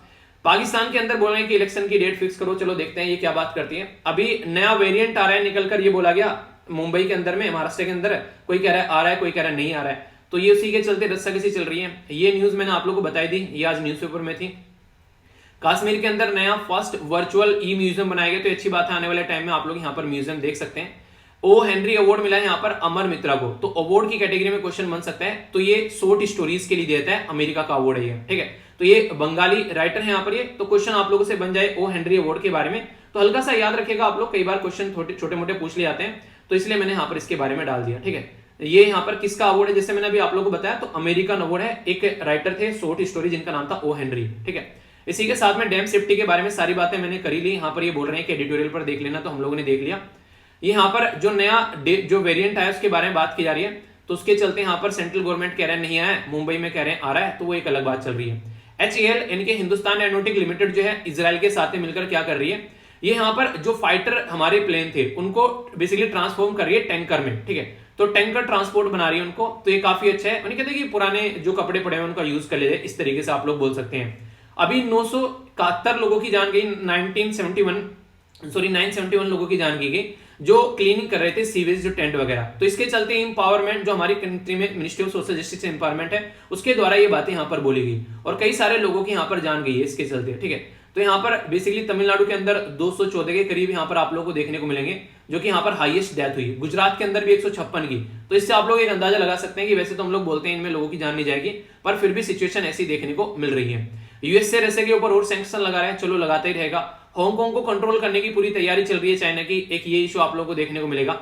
एशियन डेवलपमेंट बैंक जो है ADB, उसने बोला कि हमारी ग्रोथ जो है वो 7.5 रहने वाली है। एशियन डेवलपमेंट में कितने मेंबर हैं और ये इसके अंदर इसका हेडक्वार्टर कहाँ है, ये आप लोगों को बताना है, कई बार पढ़ा चुका हूं, थोड़ा सा रिवीजन कर लेना, ठीक है। एक पर्टिकुलर इंडेक्स होता है जिसको बोलते हैं PMI इंडेक्स, तो इसके बारे में आप लोग याद रखते हैं। परचेजिंग जो बेसिकली इसको आप लोग परचेजिंग मैनेजमेंट इंडेक्स बोलते हैं, मैनेजर सॉरी। तो ये जो इंडेक्स होता है इसके बारे में इतना याद रखते हैं, तो एक तो प्राइवेट कंपनी के लिए होता है और इसमें 50 से अलग ऊपर जा रहे हैं यहाँ, तो इसका मतलब है कि एक्सपेंड हो रही है चीजें। 50 से अगर नीचे आ रहा है तो इसका मतलब है कॉन्ट्रैक्ट हो रही है, तो ये 50 के ऊपर नीचे खेलता है यहाँ पर ये, ठीक है। तो इसके बारे में बेसिकली चीजें आप लोग याद रखते हैं। ये है आज का सुडोकू जो कि आप लोग को अटेम्प्ट करना है, इसको अच्छे से आप लोग अटेम्प्ट कीजिएगा और मैं आशा करता हूं आप लोग इसका अच्छे से आंसर भी दोगे अटेम्प्ट करके। कई सारे बच्चे जो है अच्छे से अटेम्प्ट करते हैं। कल के जो क्वेश्चन थे ये आंसर है, वर्षा के द्वारा काफी अच्छे से आंसर दिए गए यहाँ पर, एक एक पॉइंट जो है ढंग से डिस्कस किया गया। तो आज के SLV कमांडो है जो कि आप लोग देख सकते हैं, ठीक है। एक क्वेश्चन मैंने पूछा था स्टार्टिंग में, अगर उसके आंसर के बारे में बात करें तो यहाँ पर इस क्वेश्चन का आंसर होगा आप लोग का D, ठीक है। तो याद रखिएगा D है इसका आंसर, आंसर भी एक्सप्लेनेशन मैंने दे दिया है, तो ये है यहाँ पर इसका आंसर। तो आज का लेक्चर थोड़ा लेंथी हो गया, पर लेकिन यार बहुत सारी चीजें कवर करनी थी, तो थोड़ा सा पेशेंस बनाए रखना। क्वेश्चन टेलीग्राम पर पोस्ट कर दूंगा। तो बड़ों को नमस्ते, छोटों को प्यार, छोटी सी लाइफ में एंजॉय करा। मिलता हूँ नेक्स्ट लेक्चर में, तब तक के लिए जय हिंद।